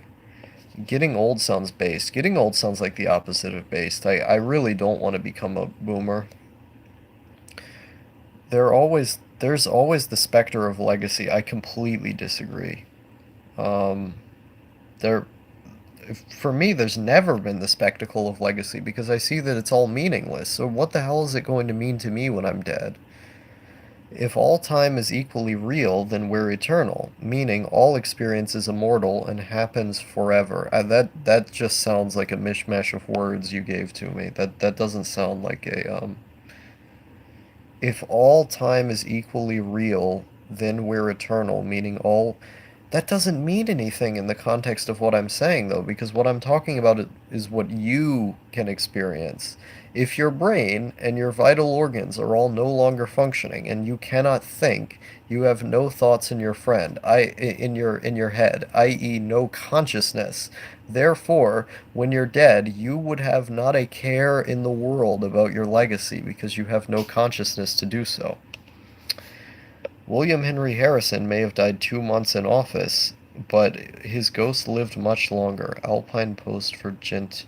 How does any of that matter? Uh, I listen in the background. I should be in school, but I'm playing FFX right now. That's pretty based. Um, how can our time be real if our minds aren't real? Well, how do we know if either one of those things are real? I don't know.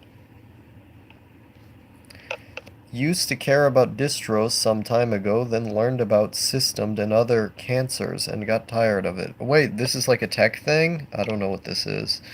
Um, it's called block time theory. It's congruent with general activity. You're right that the current consciousness stops experience. Your past consciousness would still be there. No. You're Are you talking about just like the past experiences you left in the world continuing to have a ripple effect in some extent? Like that's going to happen no matter what. Like if you left even a semblance of influence on the earth, it's always going to ripple, quote unquote, for the rest of time until the world ends up being destroyed, which I think very soon it will. But that's another topic entirely. Um, so the idea, like, I don't really see why making that point matters, I suppose is what I'm saying. Um, Legacy is a coping mechanism for the crippling fear of death. It really doesn't matter in the end, nothing does, but that's what's so great about it too. Um, I don't think that's what's like if you can acknowledge that it's not real, then I would use that as a point of optimism to not care about it. Like I I see my outlook on life as tremendously optimistic. You know, having not a care in the world, no rules that I apply to myself, um, the fact that I view everything as meaningless, you know, no standards to rely on because of that meaninglessness. I see that as immensely optimistic because I can just have fun, you know? It's like when people ask me, it's like when people ask me, why don't you get a job to contribute to society? What has society done for me? And if they have done things for me, why would I not just do what benefits me the most? Um, yep, 100% tech stuff, I see. Um, no, the past is still happening according to block time theory. Time is just how we as humans conceptualize motion in the universe. Motion goes both way. I could care less about that. Um, the Fed's already possessed Linux since the 2000s. Okay. Um, what is Star reading from right now? I am reading from the live chat. Um, what is Star doing? Uh, I'm just reading the live chat, man. That's why BSD exists? I don't... Oh, this is more tech stuff. Okay. Let's see. Because all time is equally real, I find it comforting because it means that what good experiences I've had will always be happening even when I'm dead. The few in the world I love, my cat will always be loved. Um, that's completely meaningless to me. Okay. But I mean, I'm glad you have that, but I I don't... How do you even define what is real? Like, who gets to decide what is or what is not real? Um, oh, he's reading the chat. I'm an idiot. I see. Actually, are you reading any good books right now? Nice Kazakh flag on the wall. Yeah, I like Kazakhstan. I want to go there. I want to record videos there. No, this is the only book that I'm reading is The People's Republic of Walmart. It's an interesting polemic. I haven't finished it so far, but it's an interesting polemic on how the structure of a big corporation like Walmart is actually very similar to centralized planning, you know, economic planning, a planned economy, that kind of thing. And it's really interesting. It's makes a lot of cool comparisons. It's not a long book, but yeah, there's a lot to read through here. So that's what I'm reading right now, The People's Republic of Walmart. What's real is why the fuck isn't McDonald's responding to my job applications? Economies of scale, baby. Wagey, get in the KG. I see. Oh, God, I want to fucking die. I choose to trust my senses because not trusting them just leads to endlessly reductionist reasoning that doesn't make sense. Maybe I'm an absurdist. Who knows? I don't know what I am. Uh, Give me in the chat, guys, what do you think I am? It's almost sunrise, Wagey. You know what that means. Hey, man, I don't go to work. Um, let's see here. It's not almost sunrise. It's 3:31 a.m. That's not sunrise. Liar. Um, I trust my senses. I trust real science. What even is real science? Like, I don't understand where this idea of real science comes from. There was a guy there was a guy who used to or who used to be really like prominent in the sphere of academia, and submitted a report about like Klingons or whatever. I forget, or was it characters from Star Wars? I think it was characters from Star Wars, to four different academic journals, And all of the academic journals accepted the biochem research or whatever it was that he did about about those Star Wars characters. And so like you can, if you have enough money, you can put all kinds of things into academic journals. So just because something is peer reviewed doesn't mean it's true. The only science that exists is physics, because physics is based on math, and so it's quantifiable. And when you get into like really, really deep into physics, it starts just becoming theoretical again. But physics is the only real science that exists. Let's see here. You are a voice live streaming on a YouTube channel. Yes. A YouTube neat philosophical, to be honest. I don't see myself as a philosopher. I just have opinions on things that sometimes happen to be related to philosophy. I'm the exact opposite of a philosopher in the sense that, philosophers spend all this time being quite hoity-toity about everything they say. It's like there has to be a degree of importance to everything they say. And nothing I say is important. I just say things. A lot of it's actually retarded. A lot of the opinions I give out in videos, I retract like the day after because I think oh, yeah, that was retarded. That was just a thought experiment. I agree. Real science is hard. Science, physics, and chemistry. Fuck academia. Academia doesn't define science. Scientific reasoning will outlive it and be used for centuries from now. I see. Have you seen Neat Guru? I don't know who that is. Math won't fuck you over. It's always you who fuck up in maths. That is true. Um, and can't even reaffirm results. Let's see. I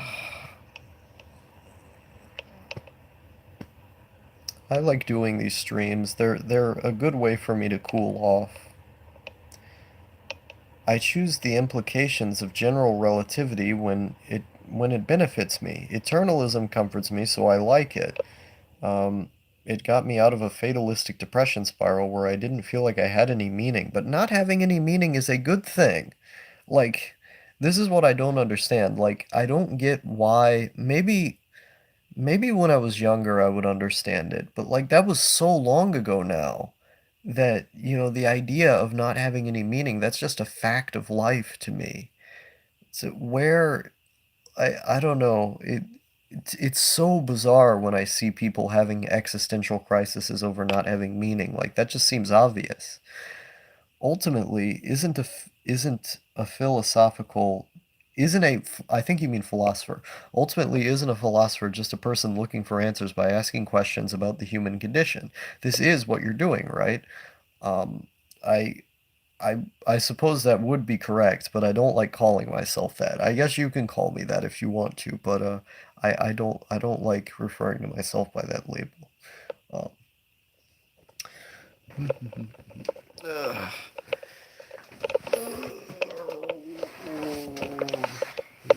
yeah, yeah. Hello, sweet star. Hello to you as well. Um, let me put this down right here so I can pay more attention to what I'm doing. The human condition is just fat guy falls down and farts.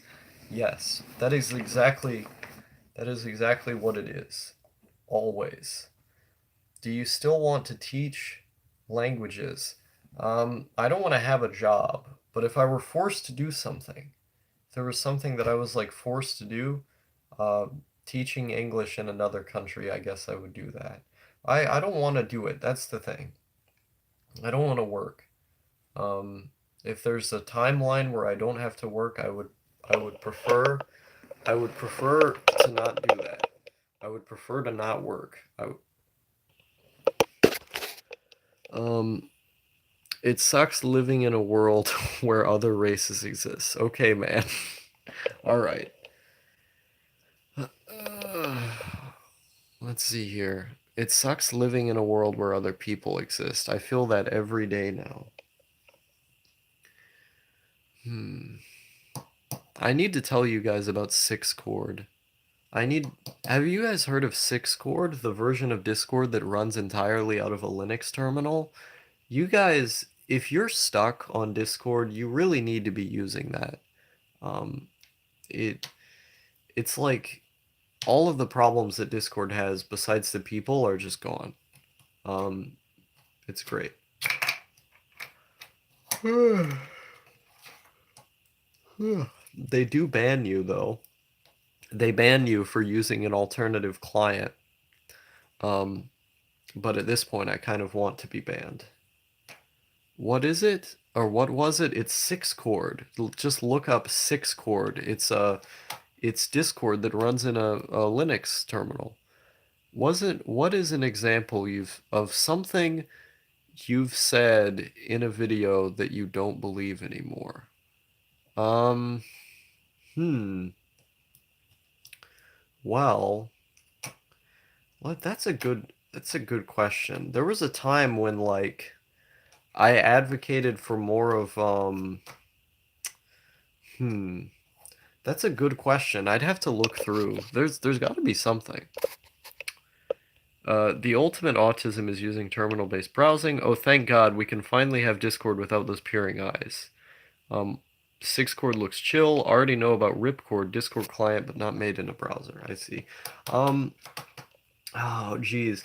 I think I just generally used to advocate for more of like I guess a morally focused worldview where like there would be times when I would talk about, the importance for certain people of having like friends and stuff, even though I didn't personally believe that for myself in most ways.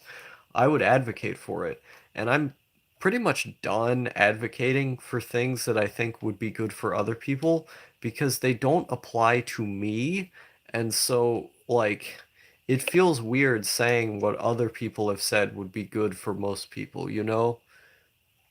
You all complain about other people, but if you really believed that you wouldn't be socializing online right now, well, I don't consider this to be socializing. Um, I don't consider this to be socializing. I consider this to be making a piece of entertainment. You guys are just people in a text chat. I'm the person who's doing the talking. It's not like talking to a friend. It's more like interacting with a video. This is just an interactive video that you guys are taking part of. Do you think that you would have been the way you are without the exposure to the internet? Sorry for such an open question. No, by all means, feel free. Um, I don't think so. I don't think I would be exactly the same. There's so many things about myself that like uh just fundamentally I wouldn't be that way without being influenced by like people on YouTube or um just reading online for so often or having online be my main source of entertainment for so many years now. I wouldn't be the same. Um I don't know what I would be like. I would still most likely be very antisocial. Um, I I probably would have a lot of the same problems, if not worse problems than I do now, but so much stuff about like the way that I think was influenced by the internet. But on the same token, at the same time, there's a lot of things that I've always thought that just gave voice to themselves by looking online. And so it's very open-ended. I recently found out about the IRC client Quasal Droid. I've never heard of that. I wish Discord would just split into two apps, one being a simple DM and a group communicator, and the other having all this server shit. That would be nice. Um, Seems like a good phone posting thing. I see. This live chat is the main audience of the end of Ava. Star see ya? Are you saying goodbye? Okay, see you later. I flip between WeChat and ERC for IRC for X to doubt. What are you doubting? Um, uh, yeah, I like ERC. I like using ERC. It's very comfy because I don't have to look at anything but just the black screen and the text. Um, Wonder if I would have started a zine or similar without a computer. I see. No, choose your own adventure. Oh, okay. Sorry for asking so many questions. I feel sad since you're not getting paid. I mean, there's no reason to feel bad about it. I actually actively ask people for questions because it gives me more things to discuss. And so, yeah, by all means, ask away if there's something you want me to talk about. Like, there's a reason I do these as live streams and not as YouTube videos. It's because when I can bounce off topics off of the audience, it's very communal. Like, I get your responses for things that I can respond to, and I also get questions that I may not have even thought of that could inspire an interesting thought. So, but by all means, feel free. It's all right. Phone fags will be the first against the wall. I mean, I hate the fact that I use a phone. It's just, I'm just forced into it. Just use the astral projection network, bro. I wish something like that existed. Should I go for autism bucks? Yes, always. Even if you fail, just do it anyway. I try to have an ample try to have an ample sampling of evidence if you're going to apply though, like notes from your psychiatrist and history of mental health and these kind of things. Autism books is bucks is cool, but at least where I live, they brand you with a red flag and getting a job is impossible right now. I see. I'm legally blind. Could I get bucks? How are you typing if you're legally blind, my friend? I see that as being just a tad bit unlikely, but you could if you actually were legally blind. You could do it.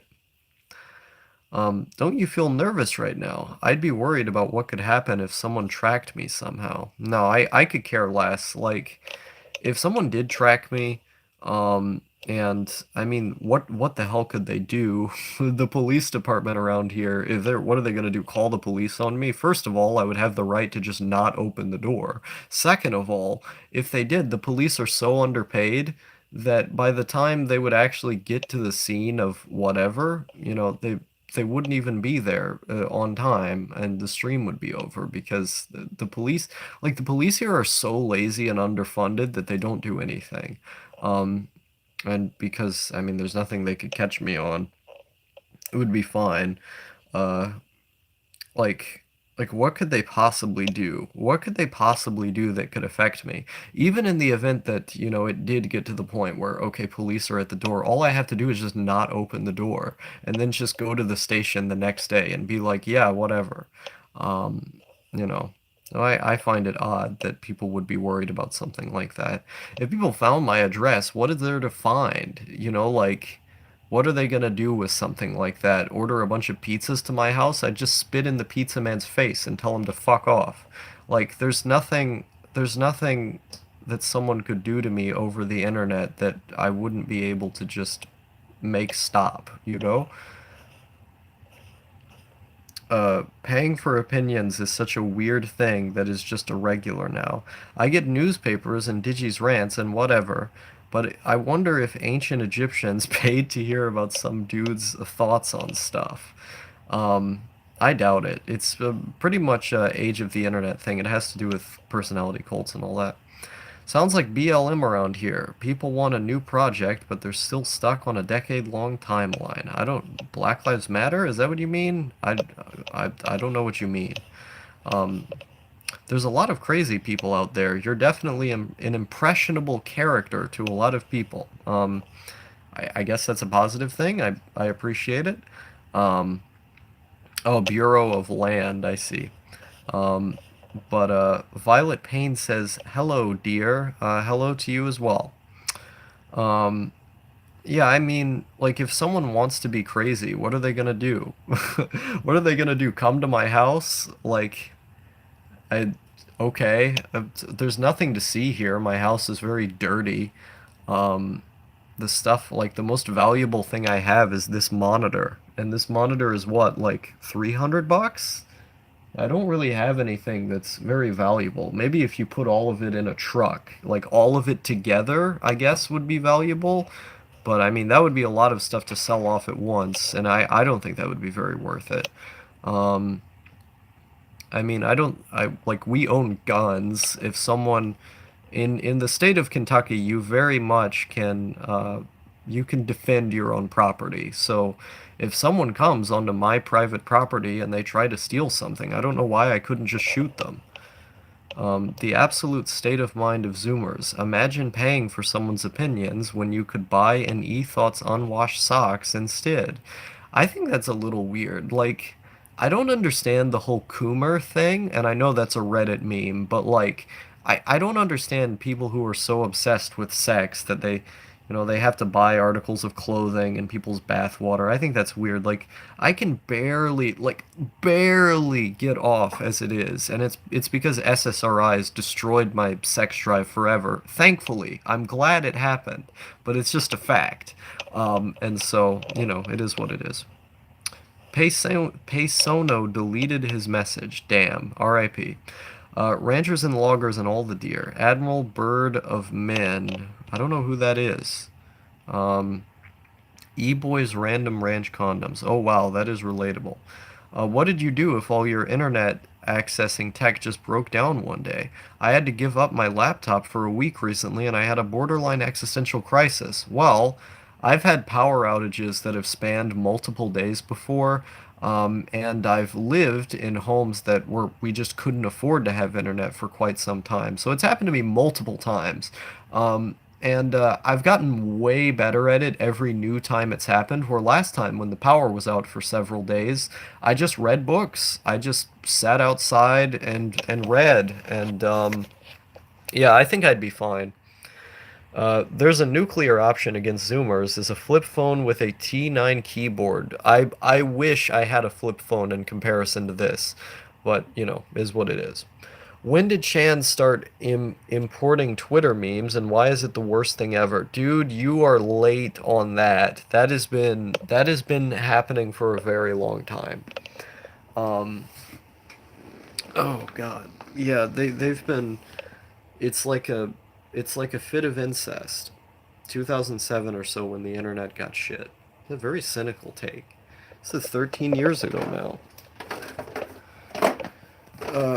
Yeah, I've known about the Vine imports. They've been importing TikToks on Chans. Can you believe that? Or at least on 4chan they've been doing it. Yeah, they've been importing TikToks of all things. Hmm. But it's only on the Safe for Work GIF board. Image boards work better with fewer people. It's like getting in on an anonymous blog. I agree. But it only started getting bad in like 2015. Maybe, I don't know. How much would it cost to make fake jar labels? I want to make a fake e-girl bathwater collection video. I see. Hmm.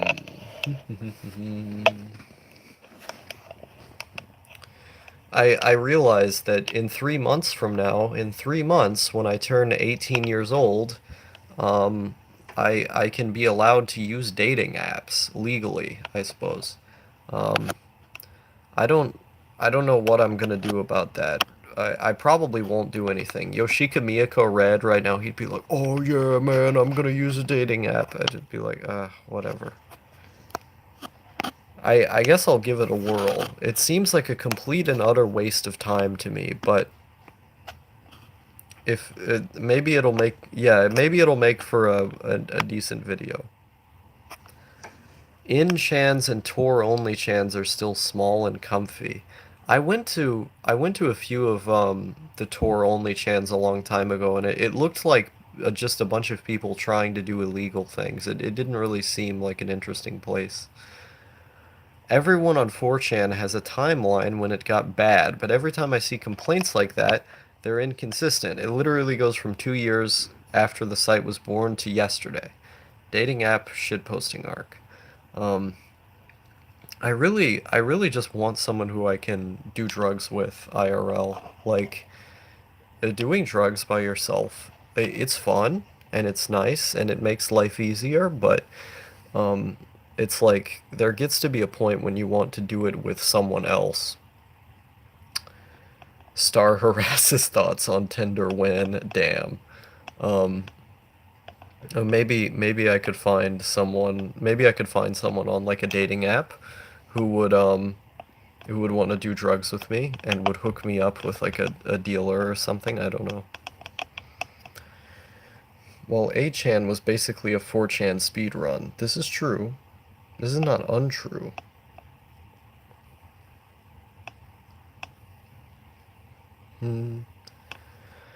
And it's also especially because I need like a trip sitter.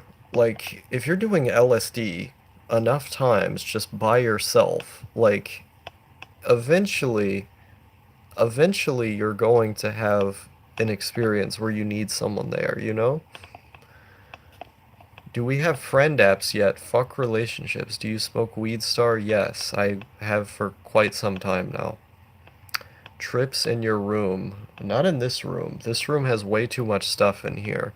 If I was tripping in this room, if I was tripping in this room, I would go insane because of how much stuff. I would go insane because of how much stuff is here. How have you gotten drugs with such little social contact? That information is strictly prohibited. But I will say that in the neighborhood that I live in the neighborhood that I live in, it is not so difficult if you just talk to people for long enough. A 10-day fast will cause a natural DMT trip. I don't believe that. Um, but there's also a lot of drugs that you can buy legally on the internet. Well, technically, you can buy them legally, like in the realm of research chemicals, for instance. If you want to get like 4-ACO-DMT, it it metabolizes into psilocin, the same things that magic mushrooms or psilocybin metabolize into. And there's a few more alkaloids in there, but like no one really knows if they're active. Like they are active, but the differences are very minimal. It metabolizes into psilocin the same way that mushrooms do. And so for ACO DMT, you can buy legally, and it's basically the same trip as you would get on shrooms.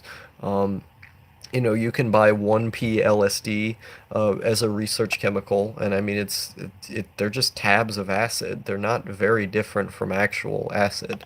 You can buy LSA, and LSA are just seeds. They're literally just seeds that you have to extract the stuff out of, and it's just you just buy the LSA seeds and then you trip. Um, and so there's quite a few ways. Like with DXM, for instance, I was talking in the stream earlier about doing DXM, and like that's literally just cough syrup. All you have to do is just buy RoboCough off the internet. Go to the RoboCough website and get a whole bunch of them, and then just trip. It's really not very difficult. My house has always been a household that has a lot of alcohol in it, for example. So if I want alcohol, I just go to the room that has alcohol. Um, there's so many different ways, like think about like a drug like MXE, or really any dissociative, I mean, you could say 3-MeO PCP is one, 4-HO PCP is one. But just look at dissociatives, for example. There are so many research chemical dissociatives that you can get, and they're just on the internet because, they only existed like 10 years ago, or they only came onto the scene like 10 years ago, so they're not scheduled yet. Or you look at something like, estizolam or colonzolam, if you're talking about benzodiazepines.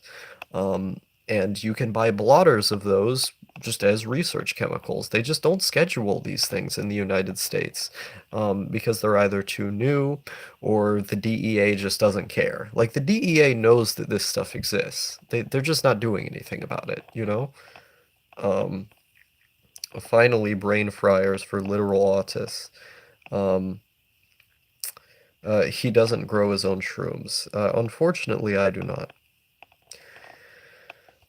Doesn't alcohol mess you up while on SSRIs?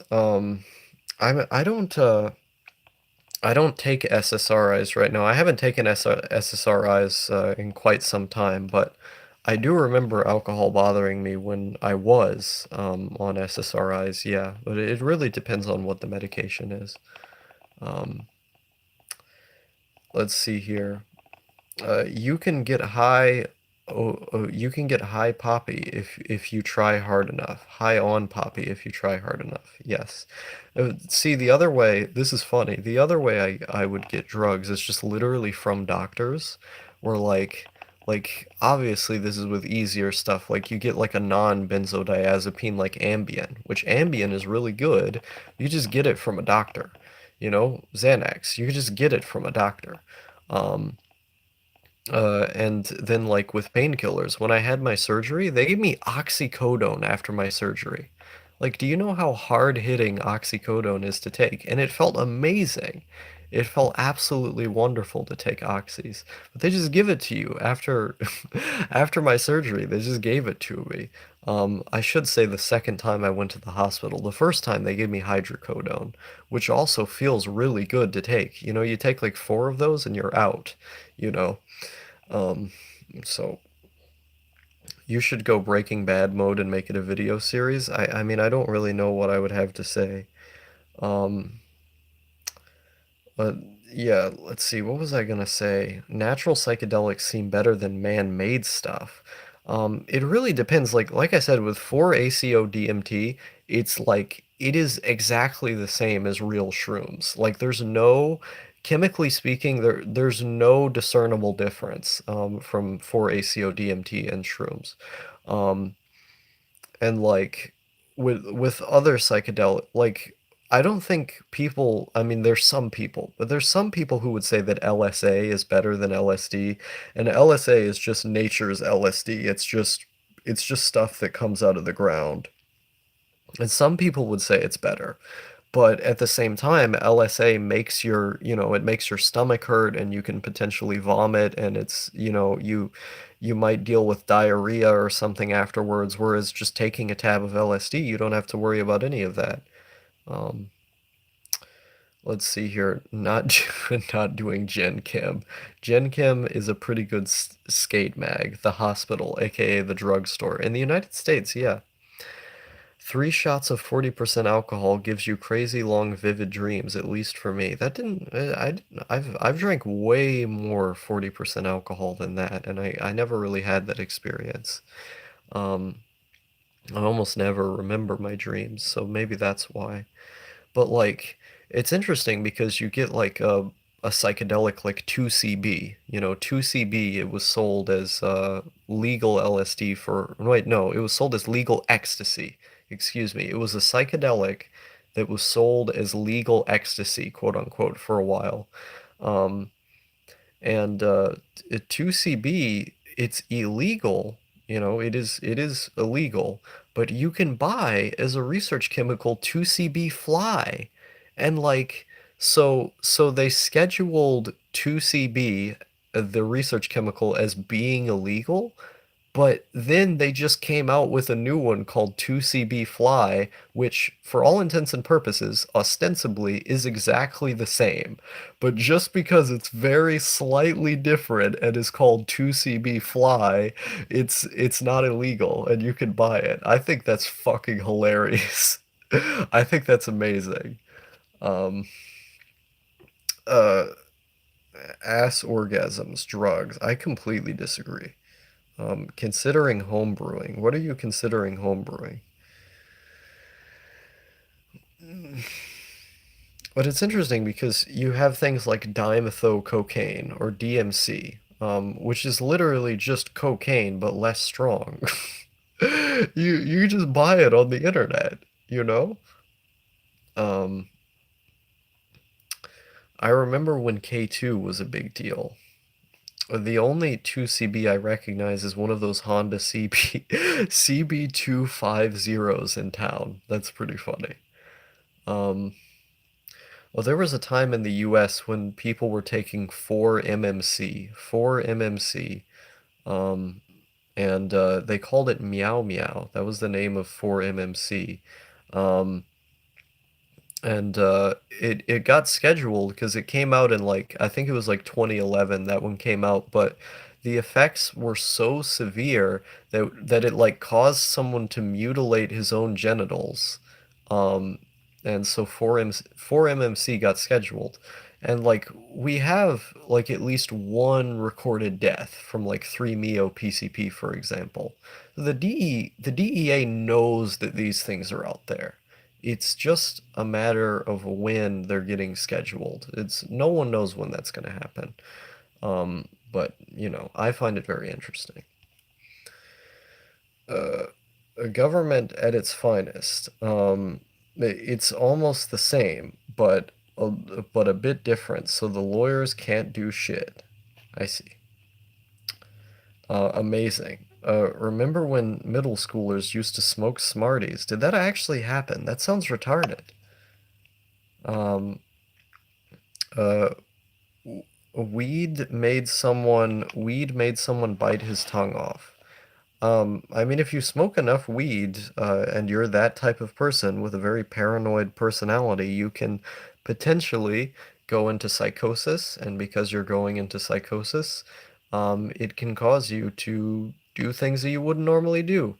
Um, and that is a real possibility. No one has ever been recorded to have died from the substance itself, marijuana, or LSD, or shrooms, but people have done things on them that aren't very smart, from using way, way, way too much.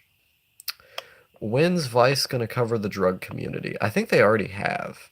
I feel that you're describing drug distribution like game releases. I mean, that's how I think about it. Um, have you played Hotline Miami? I like Hotline Miami a lot. I've played both games, one and two. I think they're both great. I smoked Smarties. Why? Uh, how about smoking seaweed, eh? I remember people snorting orange juice. It's funny, when I was in middle school, when I was in seventh grade, what I used to do was I would go into the bathroom and I would have little pills of Adderall.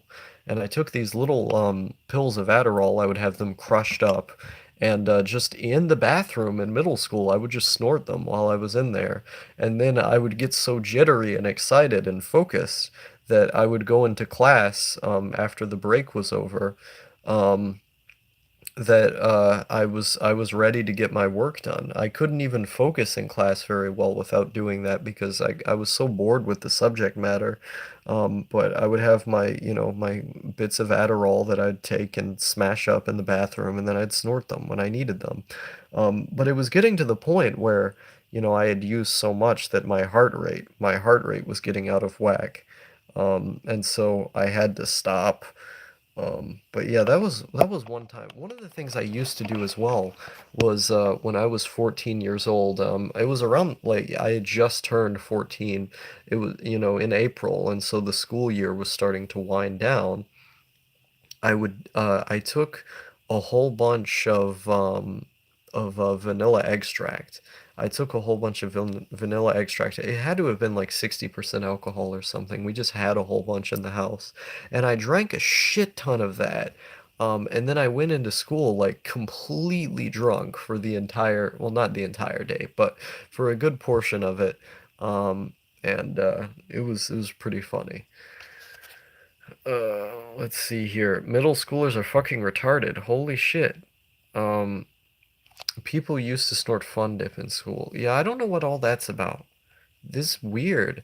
Some middle schoolers used to do them brand drugs and others took actual drugs. You can see which one's which in an instant. Yes. Uh, actually, it's GNU chemicals, or it's GNU plus research chemicals, as I've called it. Jeez, okay. I'm so glad these shooters are helping to trip the gene pool. Damn. I heard they're a glue that gets you high if you sniff it. I believe there is. Yeah, it's weird. I don't get why people have to use things like glue or like I don't know, these random like chemicals that are just in your home. Just do nitrous. If nitrous is available and you have balloons and stuff, just do nitrous. It's like not even that hard to obtain. I don't know why people who who could easily have access to it are doing these other more dangerous things instead of nitrous. Now, there are some dangers that come with nitrous. For example, um, your vitamin B12 levels can significantly go down if you do the nitrous incorrectly. But if you're careful enough and you take vitamins, you'll be fine. I don't know why people don't just do nitrous. Let's see. The perfect crime, Huff and markers. Um, People used to sniff Sharpies. What is that about? Yeah, that's rubber cement. If I recall correctly, it legit burns brains down. It does not surprise me. People are fucking retarded. They don't do these things correctly. Um, Yeah.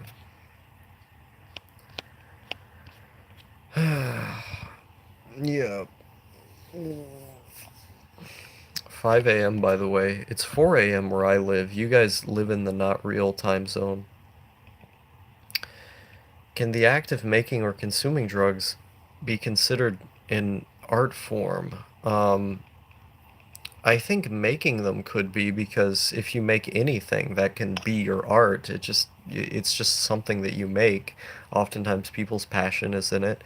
Consuming, no, I would consider it to be an experience, like a sometimes it can be like an adventure, a deep, introspective adventure into the depths of your own mind. But I wouldn't consider that to be an art form. Making them, yes. Not consuming them, no. I have no idea how you're so confident in buying drugs. It's not even about buying them. It's just about researching them so incessantly that that I can pull these facts up off the top of my head just because I've read so much about them. And I think it's fascinating stuff. And obviously, I have the personal experience to boot as well, but I think it's great. Um, I don't see a reason not to be confident in it if you've done the research. Um, hmm. 11 a.m. here. Interesting. Middle schoolers doing improvised drugs is basically the equivalent of a GameFAQs forum or IGN. Yeah, but like this is the other thing too, is that if you're buying something illegally or off the clear net, you always have to test your substances. It's very important. Always, like, seriously. If you want to do drugs, please buy a testing kit. Please. Um, Make sure you know what the dosage is. Get a precision scale and get a testing kit. Get multiple testing kits, especially if you're going to do something like MDMA. Test that shit with like 5 different testing kits if you can. Um, but like, it's very, very important to know that what you have is real and that it isn't laced with something else. So buy, Marquise, Mick, buy all of the testing kits. You can get them in bulk, and get out a color chart and make sure that when you test your substance it comes up as the right color. And don't get like old testing kits either. Make sure that yours are newer so they haven't gone out of date. It's very, very important. um, I'm the guy with the checkered shirt who tucks it into his cargo pants. I'm never doing drugs. It's like the people who say that, I feel like they tend to not, like, to me, the people who tend to say I'm never doing drugs are also the people who drink alcohol all the time, or they're there smoking a cigarette, or they're there, drinking caffeine. All of these things that have objectively killed more people than a lot of the drugs I've talked about, like LSD, shrooms, marijuana. Those drugs have never killed anyone.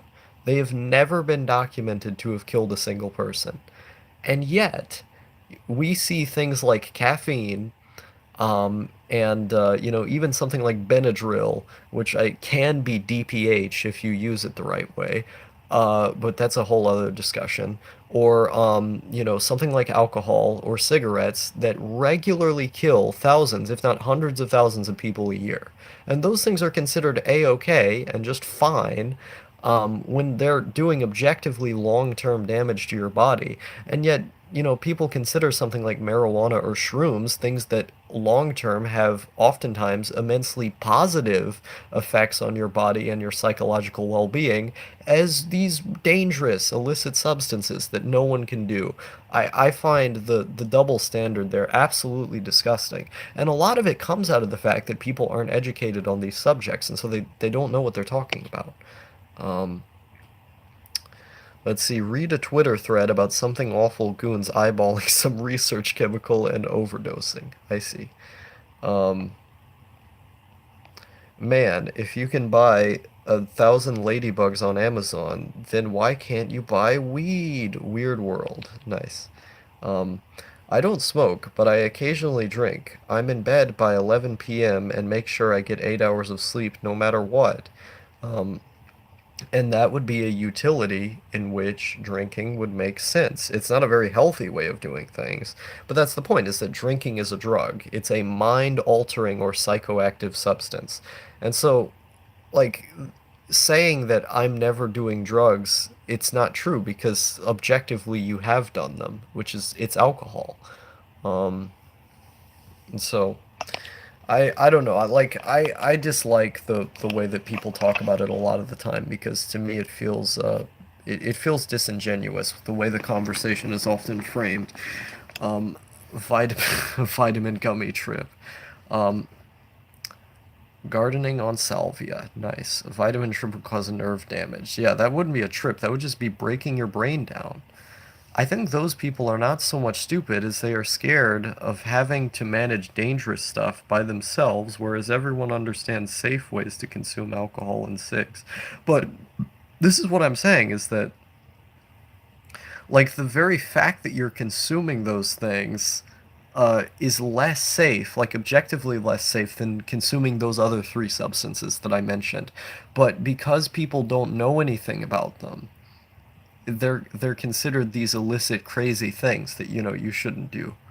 Um, and like I think the lack of it, this is the problem, is that it's a lack of information. Where even something like MDMA caused like 8 deaths in 2010, like 8 of them. It was not even that many people, and that was just people who had MDMA in their systems, who very often had other things in their systems as well, which most likely caused the death. Um, and so very rarely does it kill anyone.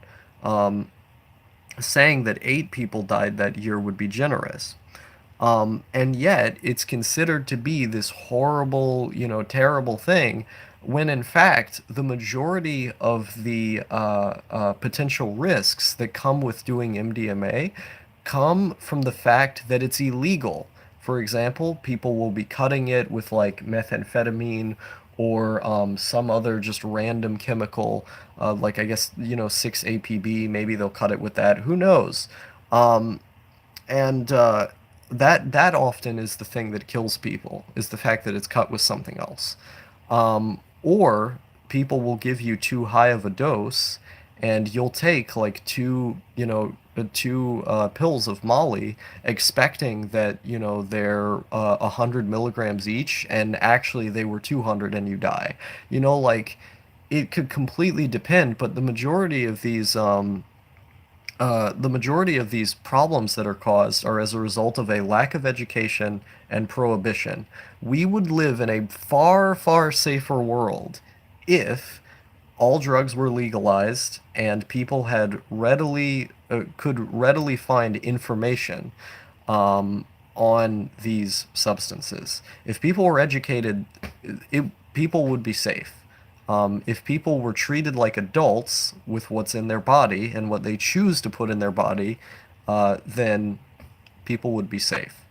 Um, and so the whole way that the conversation is framed oftentimes really bothers me, because when you actually look at the stats, and you look at the material effects on these people's lives under the right precautions, it does more positive things than bad things, I think.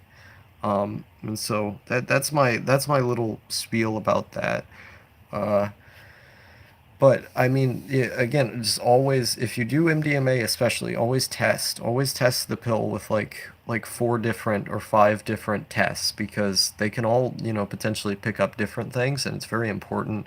If you're doing it the first time, take like half of the pill. Like always assume that your dealer is putting in more than always assume they're putting in more than they say, so that way you can be on the safe side. Um, read Arrowid, I should say. Read Arrowid every time.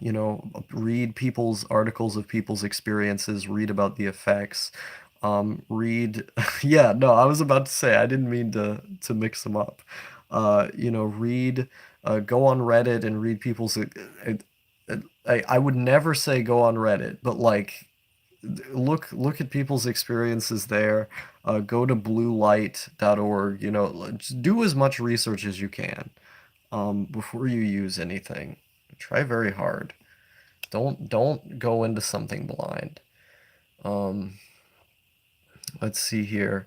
I was making a joke about the stereotype of someone who says they'll never do drugs. That's why I said the checkered shirted cargo pants thing.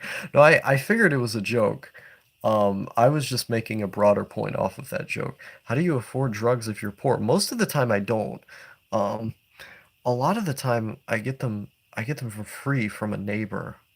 Yeah, a lot of the time I get them for free from a neighbor for watching our kid. But yeah, besides that, most of the time I have to save money for a while because most of my money is allocated to bills.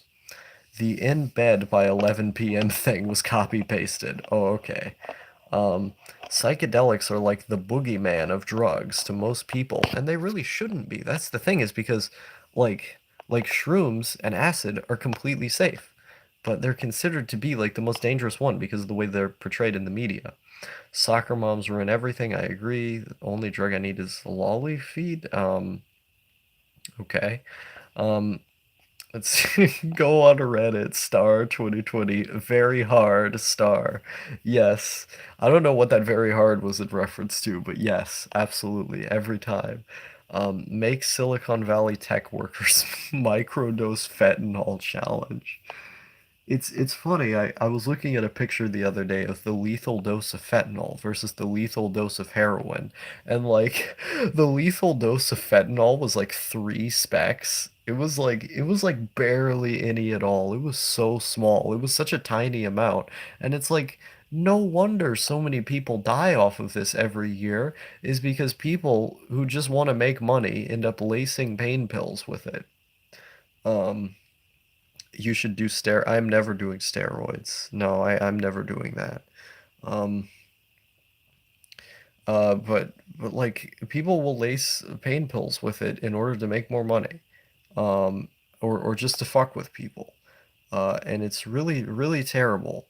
Like there's this chemical that a lot of people will lace acid with. What is it called? It's called 25I NMOB. I think that's what it's called. Don't quote me on that. I think that's what it's called. Um, Something like that. Uh, and Yeah, is that there will sometimes people lace that with acid in order to make it cheaper or whatever. It happens very rare, but fake acid with 25I in MOB, I still don't know exactly what the combination of letters is. Um, you know, that can kill you. So you really should. There's a specific testing kit that people, I forget exactly what it's called. There is a specific testing kit uh, that people, what is it called? It's called like air gaze or something. But yeah, get that. Make sure that your acid is real. The thing is that that's much less commonly faked, but you really should, uh, you Chapos need to get out of this chat now. Hello, Tramp Stamp, the man of the hour, here yet again. I love this guy. Uh, I never got that. How does lacing something that will probably kill a customer benefit the seller? Is it just to fuck with them? Well, a lot of it has to do with the fact that no HRT talk, you degenerate. Year of the star, baby. Yes, this is my year. I'm gonna conquer the world. But like the thing is that it isn't about like hooking the person to come back a certain number of times. A lot of the time is the fact that if you make a quick buck off of selling a drug cheaper, then that's one more sale that you have that you can potentially use in order to make your business larger as time goes on. Which again, this problem would literally not exist if we had legalized all drugs, legalize, tax, and regulate now, the all of this like lacing with fentanyl discussion, all this like 25INOB acid, fake acid discuss, none of this discussion would even exist because the government would just have stores where they sell all the drugs to you, and way less people would die as a result of these things. Like, to me, it just seems like common sense. Legalize, tax, and regulate all drugs. I don't understand. Like, how is this not just a no-brainer? Um, where is all this HRT stuff coming from? I never brought up anything to do with HRT. I don't under what if steroids were prescribed for HRT? I'm a NEET who does steroids. I do 500 push-ups a day. I don't believe that, fam. Where's all this coming from? I don't know where all yeah, get this trans talk out of my chat. Um, what's up, Starman? I'm listening, watching while I'm driving on the highway. It's almost 12 o'clock in the Netherlands. Hey, nice. I wish I lived in the Netherlands. You guys have got it good over there. Um, our Portuguese brothers get to buy their drugs without worry, decriminalized. Dude, I want to move to Portugal so bad. I want to move to Portugal so bad, you don't even know. The problem is it's so expensive to live there that like rent oftentimes will cost like $1,000 a month, and I don't have that money. It's like when is Portuguese Andrew Yang? When is Portuguese Andrew Yang going to come in power? I need him to exist so bad. I need I need Portuguese and wait, let me fix this. Yeah. I need $1,000 a month, like right now, um, in order to in order to go to Portugal and become a Portuguese citizen and buy drugs all the time. It's gonna be I need to live in Portugal. Did did you just say that feel when out? Yes. I didn't say it. I think Dadgun to the recoil said it. Wow, you got a haircut. I got a haircut a while ago. This is old war. But where if only I could get this camera to work. Okay. It appears now let me turn the light up so I can see your comments. Um look at this look at this fucking druggo. Yes. Everybody wants to live in Central Europe until you live in Central Europe. I don't think I don't think Portugal is part of Central Europe.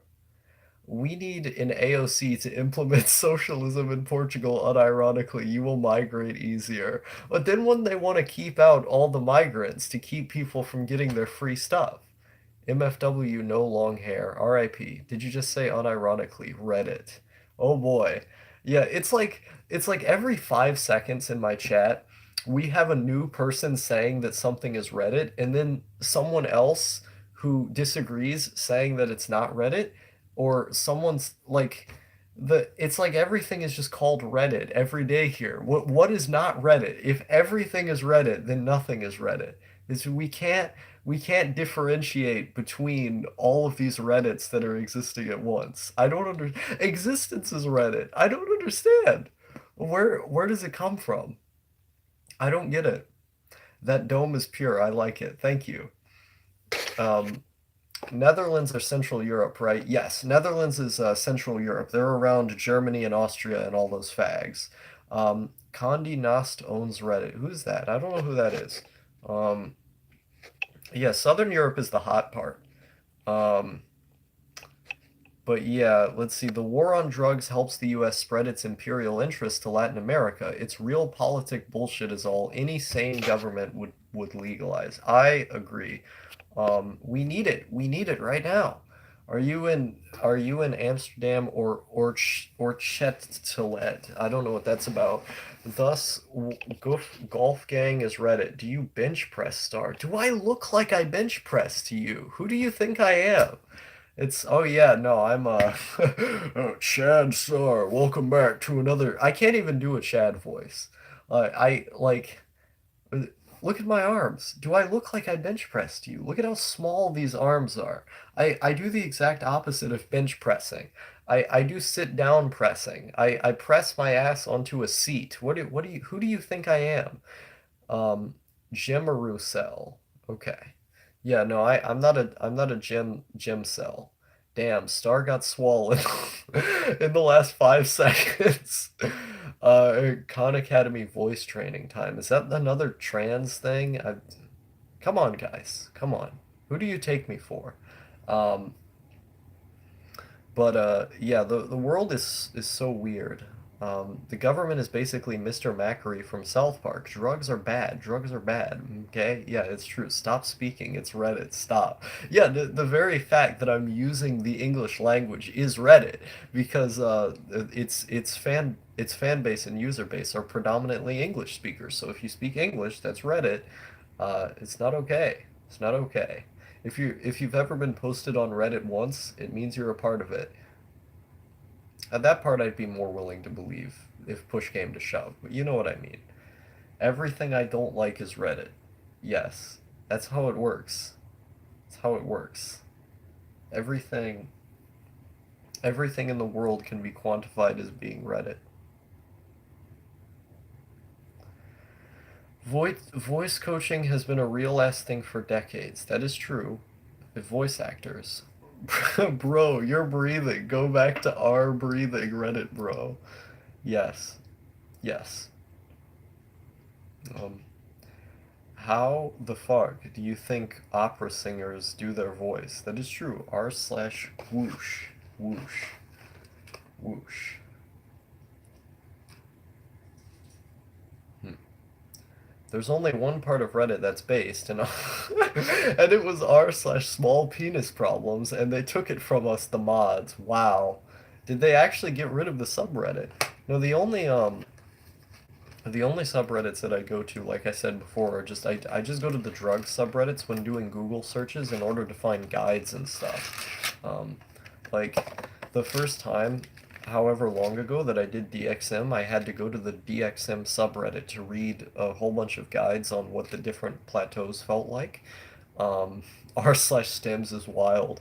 No, I saw a Reddit post on r slash stems called "I fucking love being homeless," and it was literally a guy who was addicted to crack, and he had talked.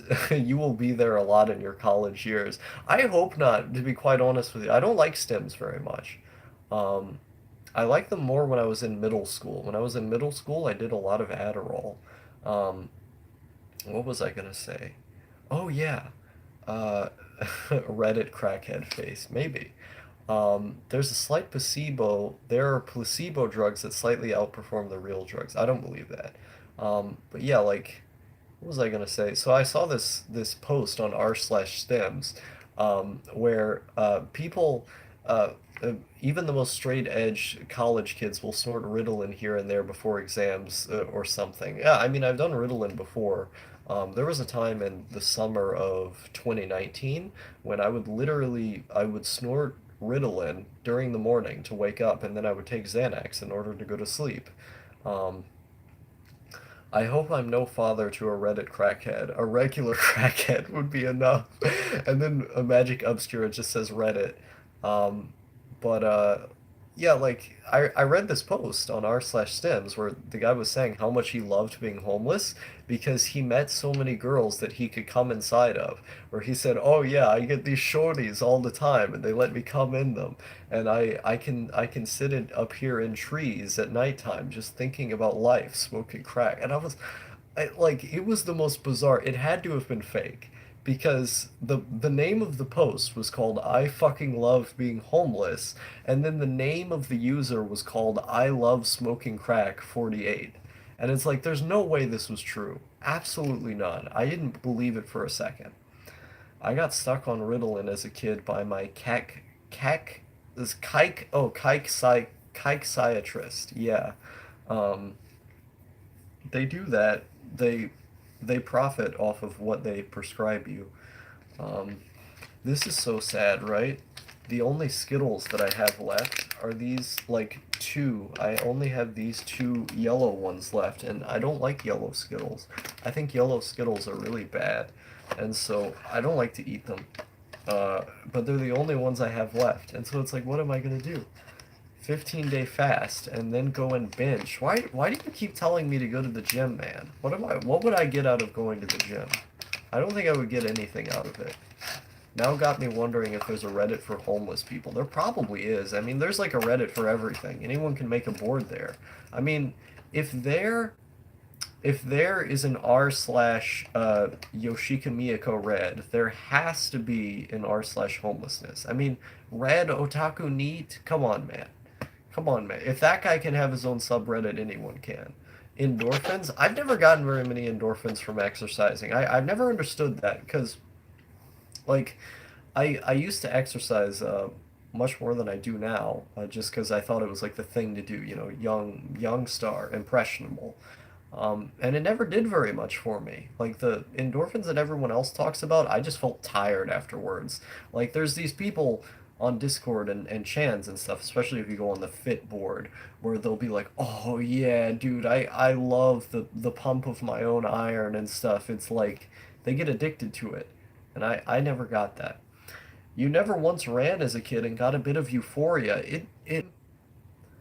The stream cut out for a moment, but I'm back now. But yeah, like I just got tired when I would run, but I never ran very much. That's the thing, is that I never ran very much because I used to have really severe heart problems. I had tachycardia, and so I couldn't run very much because there was a risk of me going into tachycardia back then. Now I've had ablation since then, so my heart is okay. You know, everything's working fine in there. But I used to have, you know, tachycardia, so I never ran very much. And I guess maybe I'm just not used to doing a lot of physical movement because that was my experience, you know, in my very formative years. So I don't know. It doesn't do much for me. More writers should make character like crackheads. They have defined goals, wants, needs, and interests and passions. All of them, all of them are to get more crack. I agree. If Dubs, I'll burn his synagogue. Hmm. Thomas Pynchon crack novel. Pynchon. I don't know who that is. Night Friends. Good night, Arrowwind. Based fit, bro. Fit is not based. What the fuck you know about my boy Pynchon, you pleb? Show me proof you finished Gravity's Rainbow, then in your 0.12%. LMAO, just kidding, don't read that shit. What if I read a page of Infinite Jest? Hey, no thank yous here. My name Jeff. My name is Jeff as well. All I got are DFW reaction pics. Nice. Just dumbbell curve in a dark room and grunt a lot. I refuse. No thank you. Hell yeah, you're here. Yes. Stream snipe this fool, no. Show him how broadcasting works, yes. No, I'm not here. This is a dream. Wake up. Is it a dream? Am I real? Are you? Is MI6 going to storm down my door at any point here? That's what I need to know. There it is. It's called r slash homeless, the home for the homeless. I see. I like that string of words. It sounds nice. Your newest album is sick. Leave. This is a star stream. Don't be mean to my man over here. I refuse. I'm gonna take out a gun at some point, and shoot myself with it. But yeah, it's interesting because like, wait, are eatable staples a thing yet? I mean, you could theoretically just take the gun and eat the staples, right? I don't see how that wouldn't work. You know, theoretically that that could totally work. I don't see why it couldn't work. It would probably hurt a lot going down your throat because it would cut down and stuff, but why wouldn't it work? Um, if you mean staples made out of food, it would depend on what you're stapling with and how hard the food is. Like, for example, if you were trying to shoot them across, I think physically they would break before you were able to. I don't know how all that works. Um,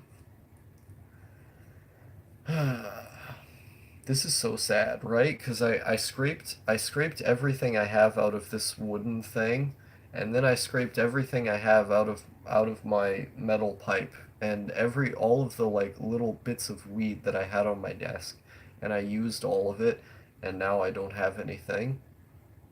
And it was like this stuff was just accumulating over such a long time. Well, okay, maybe not that long because I actually use this strategy a lot. But it's like sometimes I just go around my room and I try to find little. Sometimes like I just look around, right? And by accident, I'll find the little bits of weed that I haven't smoked before.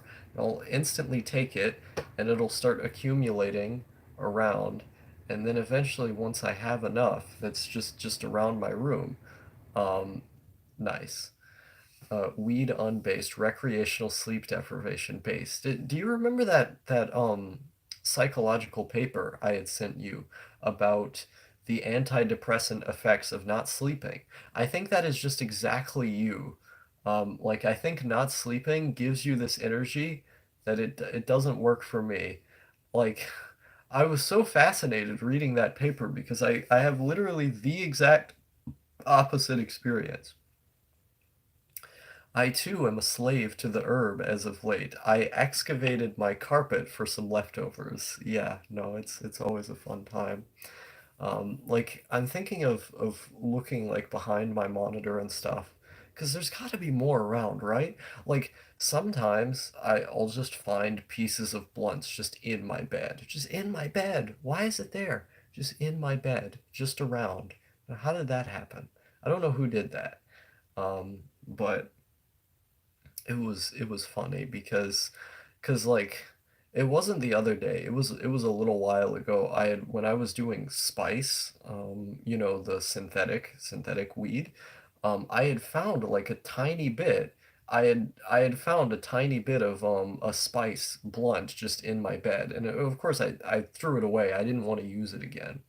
But like it was so weird to just find that like random little bit just there because it had been a while since I had used it, but it was under my pillow, and I think that's bizarre. Like, and I just find it all over the place. I'm such a mess that like it ends up actually being an advantage a lot of the time. Um, you might be able to get shake for cheap. Um, you're literally you're literally in bed with weed now. Yes. Have you ever seen the movie Chef? No, the only chef who I know is the chef from South Park. I don't know any other chefs. He had his own video game. I liked the video game. It was pretty good on Dreamcast. Ed, no thank you. Any more spice, and it might be the Zoomer Gothic King Cobra JFS. Yes. I don't know what half of those things are, but I will gladly participate in all of them.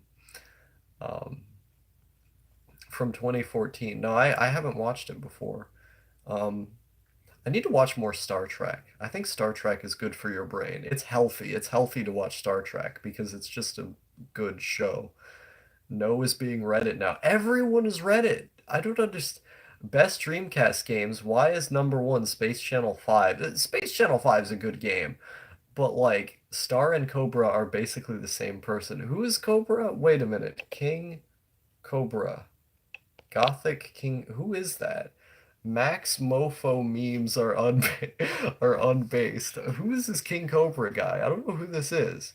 Is your the the pop culture references that exist within this space are protrude me. They protrude me. I can't.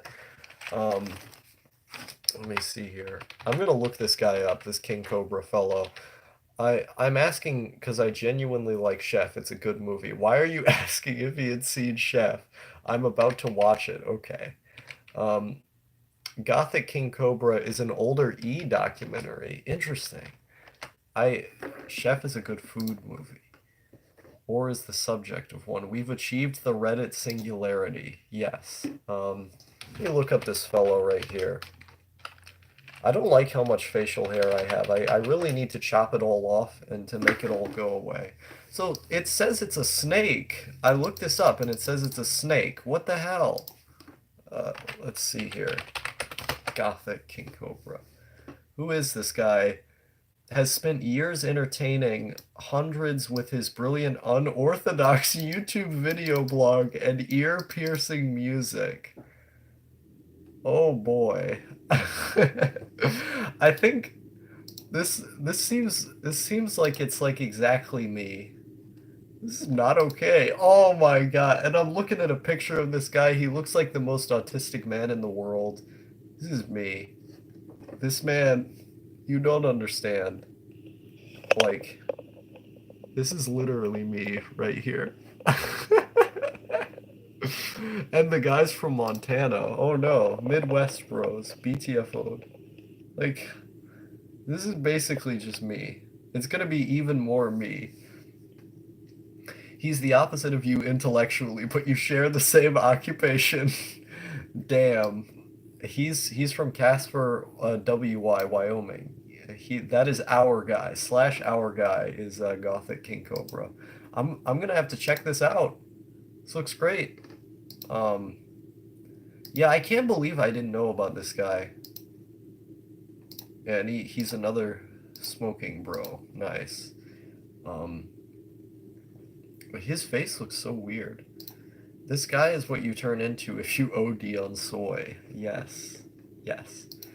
Um, but by the way, Tramp Stamp, you should watch my video Laundromats Are Cool if you haven't. I think you would like that video. Yeah, I think you'd be into Laundromats Are Cool. It's a good video. I like this quote in the comments section of this in the comments section of this documentary. It's like 40% codeine in quotes. I think I'm gonna like this guy. This is already relatable. Um, I'll check it out. How Habibi. Yes. Woo. Um, but yeah, I want to write more. You know, writing is so much fun. I need to do it more often. It's nice. I like to write. Writing is cool. I have this problem where my leg twitches all the time and I don't know how to stop it. It's like all the time my leg is just twitching and it's, can you write about me? I have no idea who you are. Um, like, Star, have you finished How to Be a Neat from Chad Marco yet? I haven't watched like a single one of his videos. You told me to watch his videos, and then I got really excited about the fact that there was another person making 2-hour videos about being a neat, and I just never watched it because I'm strange and depressed. The only person who makes 2-hour videos that I will watch are people who make those walking videos in Japan, and then no thank you. There's no one else. There's no one else you really need. Besides like marathoning Bob Ross painting videos. That's all you need. Um, it was weird. Dashi, can I? Okay. If you write about anyone here, immediately retcon them out of the story and then put them back in for like three. Okay. Somehow the stream is ahead of the chat. I don't know how. Maybe it's because you're in the UK. Yeah, I died for a moment, but I'm back now. I hear Star talk about the comment before I see them in the chat. This has never happened before. Huh. Yeah, I don't know why that's happening. Maybe it's just UK internet. No, there's no delay, which is good. Yeah, it's pretty cool. Um, but yeah, like maybe YouTube is toying around with redoing their uh, delay infrastructure. I don't know how all that works, but maybe they're changing some things around. Because like usually when I stream, my internet's really good, so there's almost never a delay, unless things are just being fucky for some reason on YouTube's end. Um, you should turn off your 7 proxies. I could see no thank you having 7 proxies. I have a sticker on my laptop. It's one of the first things that you see on my laptop is that it has an anime girl and then it says like good luck, I'm already behind like 10 proxies or something. And it's the famous meme, but it just has a cute anime girl on it and every time I take that laptop somewhere in public, people have to see that. Um, and I have a neat sticker where it says on the sticker it says neat like professional employment remover or something. I think that's cute. The one thing I've consistently identified with is just being a neat. It's such a catch-all thing that you don't have to feel pressured into being a specific way where like it's not like having a philosophy or having a political ideology, which I don't really have one. I just have a mishmash of different ideas that are constantly changing. But like with saying you're a NEET, it just means that you're unemployed, but you're attached to such a large group of people that it can mean so many different things, and that's why I like it. I don't really like identifying with very many things beyond just like myself. Is there a humidifier in your room?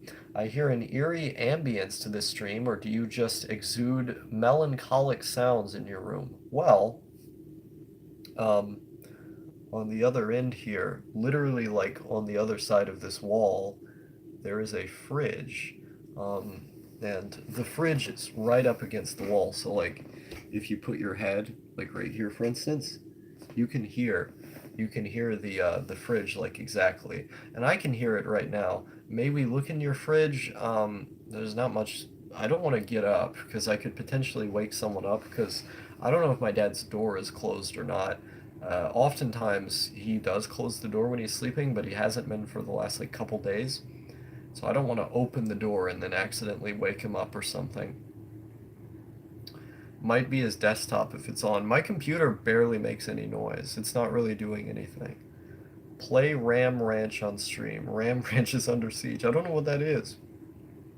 Go inside your fridge as a homage to the best incel movie ever, Joker 2019. That was a great scene. That was a really good scene in that film. Like, there were certain things about Joker that directorially really stood out, and it was good. I liked the fact that they did so many little nods to Martin Scorsese films. It was cool. I saw it in theaters. I liked it a lot.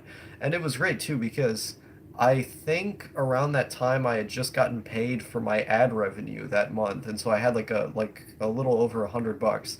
And then like the first thing I did, besides like paying for rent and stuff, was using what I had left over to go see Joker, and it was great. So thank you to the First National Bank of YouTube for that. The movie is ass, LMAO, but watching it with an audience is cool. They really reacted to the entire flick. I don't think it was bad at all. I thought the main character was endearing. The way the film was shot was cool. It had some interesting themes.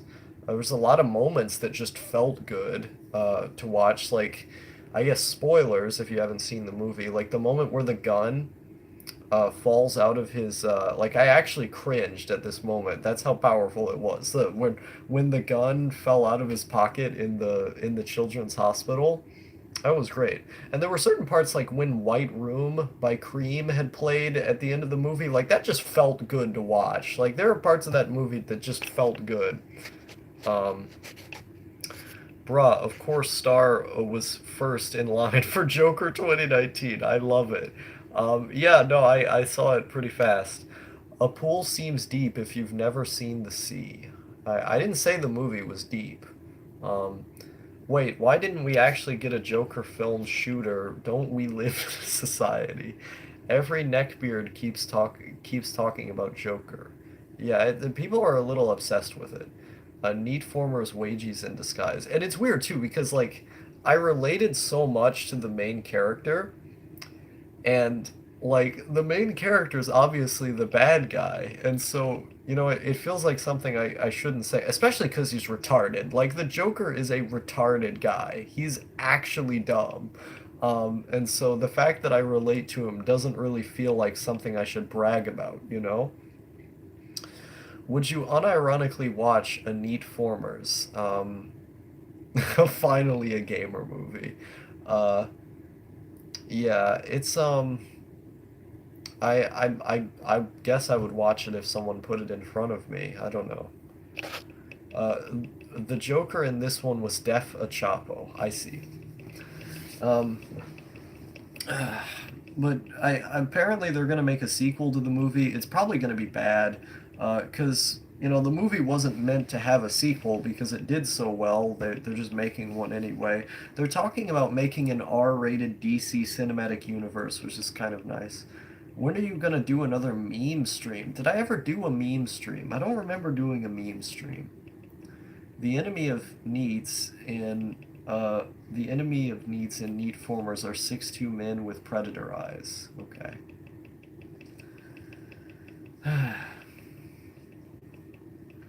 Oh, hello. I can't read that. It's the Russian guy. Dogod. It's Dogod. Hello. How are you today? Um, I really need to watch this Gothic King Cobra thing, though. This guy... This is like 2014 internet was a better time. Sort of. Watamote. I mean, that's not his name. His name is not literally Tomoko. I have a neck beard that's been growing. And every time I notice that I'm getting a neck beard, I always cut it off. But it comes back faster each time. Oh yeah, you never answered the best Dreamcast games. Okay, best Dreamcast games. Sorry for getting off track.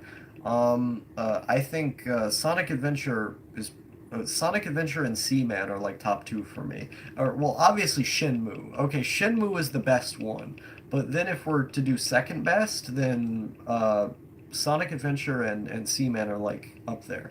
But Shenmue is the best Dreamcast game. Shenmue is like top five games, period. Like that game is just too good. Um, uh, yeah, Shenmue is obviously number one. Then you got like Crazy Taxi 2. I like more than the first game. Um, I think what D2? I think D2 was on the Dreamcast. That game was pretty cool. Um, yeah, Tomoko is Russian. Uh, Shenmue is one of the worst games ever made. I completely disagree. And I know why you think this, is because I care very much about the experiential element of games and how to be immersed in them and like exploring around and looking at all of the little things and feeling like you're a part of the world. And Shenmue does a really good job of that. And even like the things that sort of somewhat break the immersion, where like every time it transitions to night, it does the little night scene in the town, and you watch the town, change. What is it called? You watch like the cutscene of the town changing into night. Like that's really pretty. I love that. It always gets me into the experience when you think like on a game design level that should make it worse. Um, but yeah, Shenmue is one of the greatest games ever made. If it like it's in like my top four. It's that good. Like Psychonauts is my favorite game. But like Shenmue is it's so close. It's such an amazing experience. Everyone should play Shenmue. Um, let's see here. Uh, let's see here. Or choose a Russian name for not. I didn't know Crazy Taxi had a sequel. Does it have the sponsorship still? I actually really love the weird ass Pizza Hut ads. Um, yeah, the Pizza Hut ads, I don't remember if they're specifically in the game, but there are ads in the game. Look at watch for 4 hours real time, then do a 5 minute QuickTime event immersion. I'm not saying QuickTime events are a good aspect of the game. When I say like immersion, I'm talking about things like the fact that like you can go into his room and you can like pick up the dream or the Sega Saturn and you can look at the bottom of it and you can fiddle around with the models and stuff. Like there's so many little things like that where there's just so much detail that Yu Suzuki put in the world that it's really amazing, and the story is obviously great.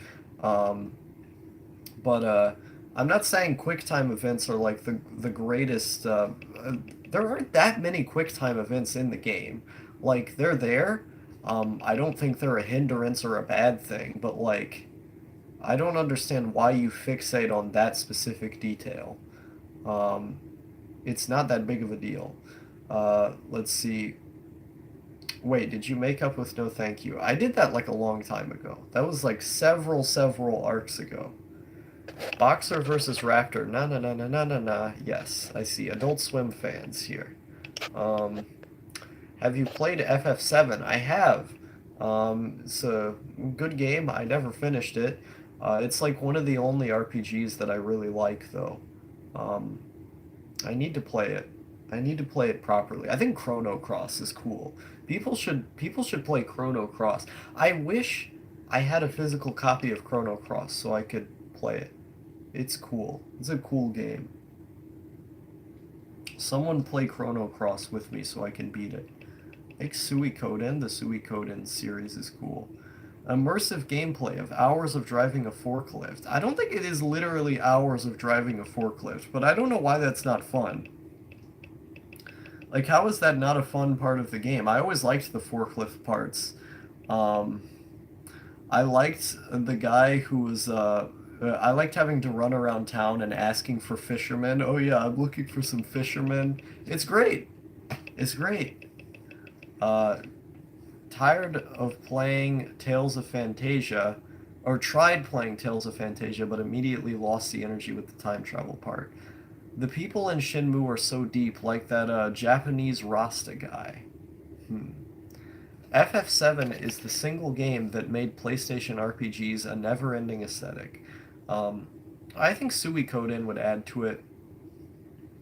Has anyone played Death Stranding yet? Dick Strangling yet?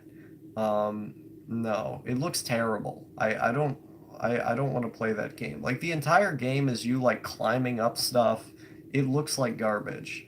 Um, but I thought Death Stranding was going to be like a horror game, like PT, but it turned out it was just Hideo Kojima being autistic. Um, so no, I don't want to play it. It looks bad. Um, but it's one of those games that like is so specific. That you haven't even played Death Stranding. What are you talking about? You've only seen YouTube videos of it, right? Or did you play it at Young Sai's house? There are horror elements with the BTs. You see, but it seems like a lot of effort to play. I don't care.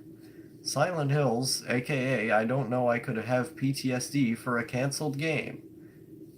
It looks good. Deep meditation gameplay is too deep for you. I mean, something being boring is just bad.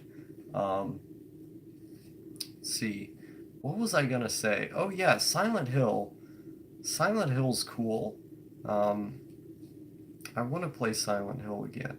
First game? Like, I think the fact that the graphics are bad in the first game actually makes it better. I think it part of like the fog, the way the fog looks. I don't know. Hmm. But you like Shenmue, the most boring game ever created. At least it's not bad.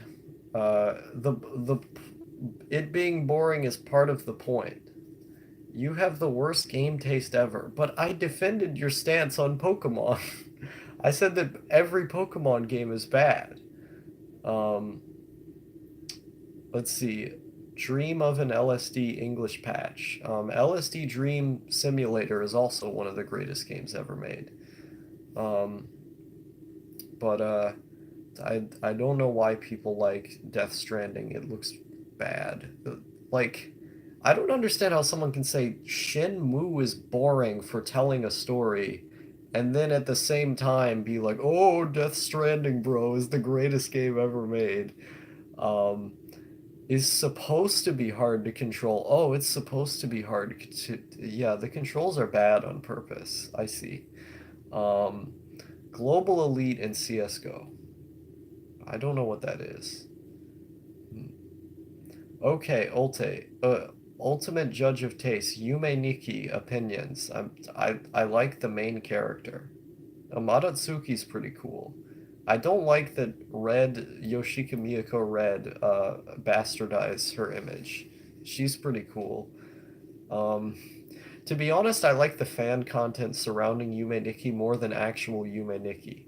Um, no, no, no. It's not boring for telling a story. It's boring because it's badly made and the story is generic and shit. I completely disagree.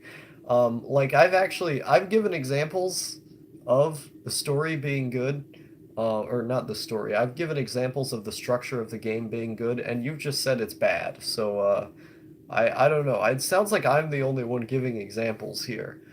Um, have you even played the game? I really don't think you've played the game.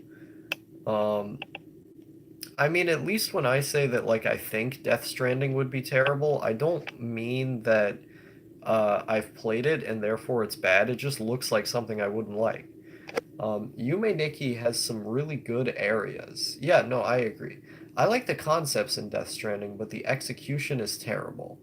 Um, the entire game is QTEs.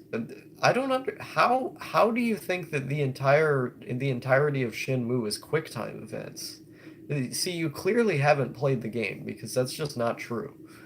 Um, but yeah, I let's see. Yume Nikki is close, but no cigar in terms of mood. Interesting. I've never heard that expression before.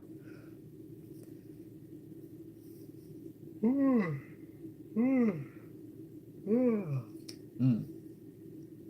The one cool thing about Death Stranding is the fact that he drinks Monster Energy drink.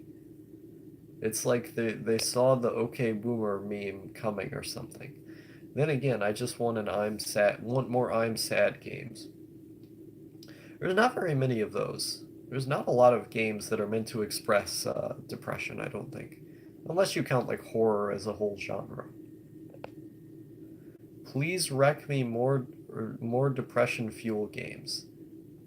I don't know any. The actual gameplay is QTEs, the rest is meaningless running around talking to people and waiting in real time until the game decides to let you play. I mean, the talking to people is part of the immersive part, as well as just going around in the world, seeing all the little details. But I don't think the fighting is just QTEs. I think the fighting is just fighting in a game. Um, if RPGs had less boring, unbalanced, or just unlimited gameplay, they would be my favorite genre by now. They have better story than adventure games, I'd say. Um, Shenmue is excellent at world building. It's excellent at giving you a world and just putting you there, and feeling like you're a part of the world you're inhabiting. The guy clearly just wanted to make a movie. That's what's good about it. I don't understand. So bad they wouldn't make it into a movie. But the story's good. Maybe you just don't like the English dub actors, but I think the story's good. Same, I love the concept of RPGs, but hate actually playing them. It really depends on what the game is. Like, I enjoyed Golden Sun Dark Dawn, I think it was on the DS. That one was fun. Um, I played so much Pokemon, but I don't like it. The only good thing to come out of Pokemon is the Mystery Dungeon games. This is true, the English dub is awful. Yes. But, what was I gonna say? Um, most RPGs are pretty bad. I... Fable? Let's see. Where did it all go? Where did time go? Where did it all go? Where did time go? I can't afford posters. I can't afford posters, so I just buy flags. Like, if I could afford posters instead of $4 flags, my life would be so much easier.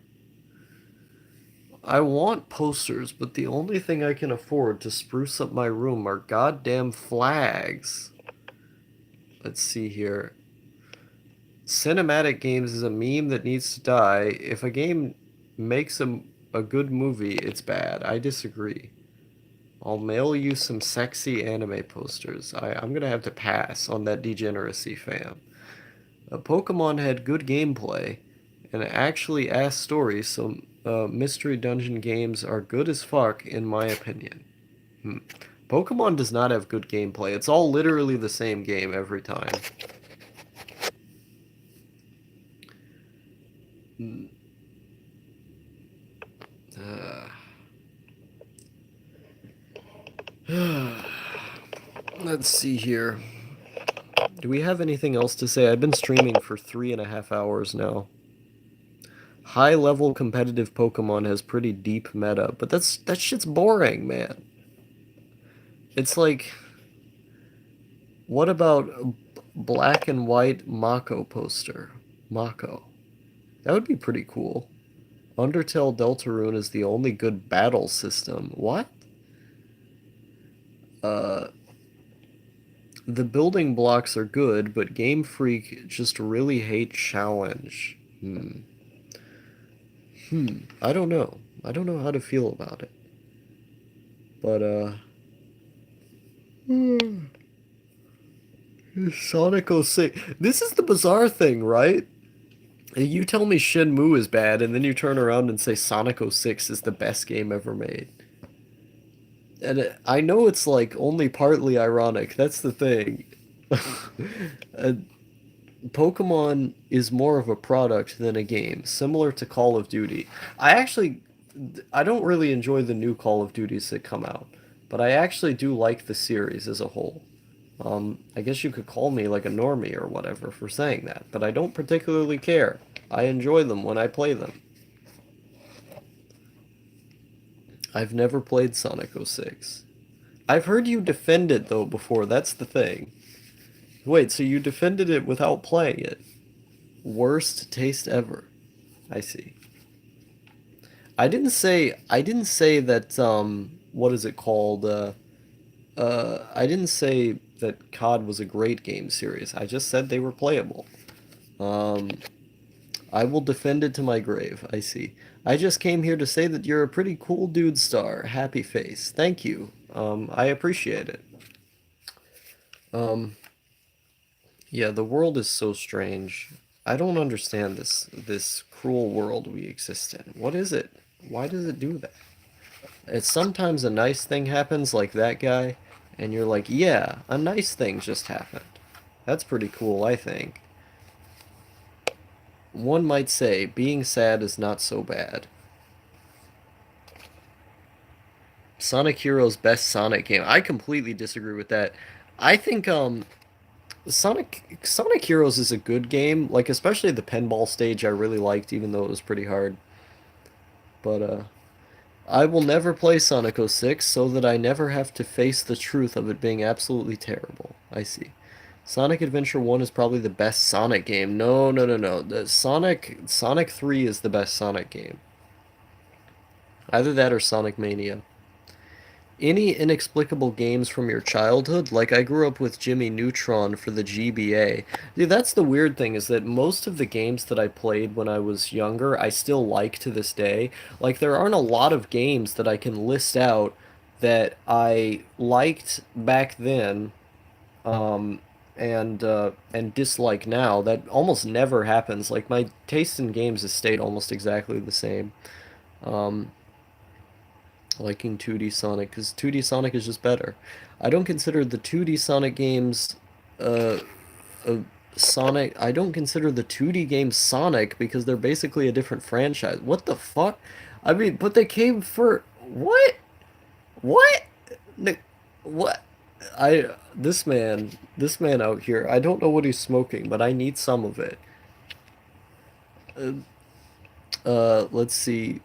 That's a bad way to put it. I mean, when someone says Sonic for some reason, my mind defaults to the 3D ones. I suppose it's because what you grew up around.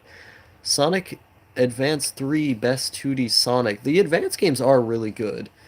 Preferring 2D Sonic is normie AF. I mean, hey, normies are right about some things. Same with the 3D. Let's see, Sonic is like a minefield of opinions, man. I don't know where they all come from. People are so opinionated about it, and they're like, I don't get it. I changed my mind. Shadow the Hedgehog is the best 3D Sonic game. It's not a bad game. I think it's pretty good, honestly. Here's why Undertale Deltarune is the only good battle system. Don't want to do maths. I want to have fun. Since when do you do math in battle? Wait, are you talking about RPGs? Okay. I mean, when it comes to numbers in RPGs, I just do them in my head. Opinions are, yes, I've heard this phrase many times. Uh, Shadow the Hedgehog has the same problems as Sonic Heroes. I like Sonic Heroes. Well, wait a minute. In Shadow the Hedgehog, you get a gun though. You get a gun. So it's different.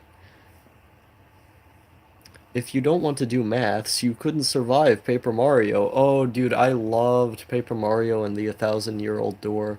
That game was my shit. I loved it. It's so good.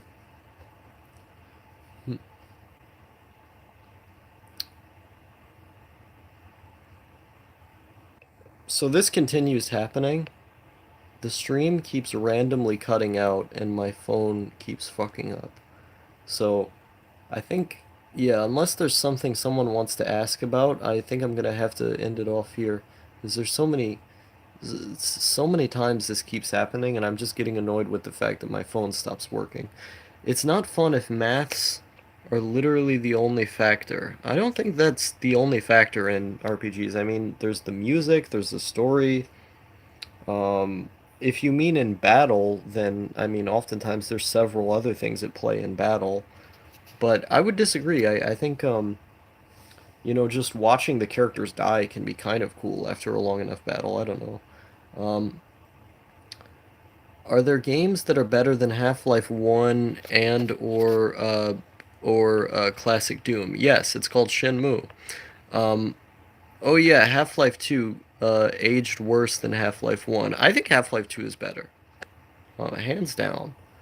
Doom 2 is the best game ever made. Somehow no FPS has beat 1993's Doom in my book. Hmm. Hmm. I think Time Splitters is better. Paper Mario and 19-week-old poop stick. I don't understand what this man is on about. Um, is it weird that I immediately distrust anyone who has degenerate porn taste? Because Datgun the Recoil showed me his fetish 3x3 on the stream, and like more than half of the fetishes I literally did not know what were. And then ever since then I've trusted him way less. I think this is just something about my personality where I just don't trust people who have weird fetishes. I try not to think that way though because I know it's irrational, but that's just how I feel. Let's see here. Time Splitters does not hold up. Those controls are so bad. I completely disagree. I don't know how you feel that way at all. Then again, I don't generally understand people who complain about controls. I like the tank controls in Resident Evil. That's such a weird opinion that I can't completely disagree with. I might need to play more light gun games. Uh, Wait, I've actually played Time Splitters also, so I get to have an opinion.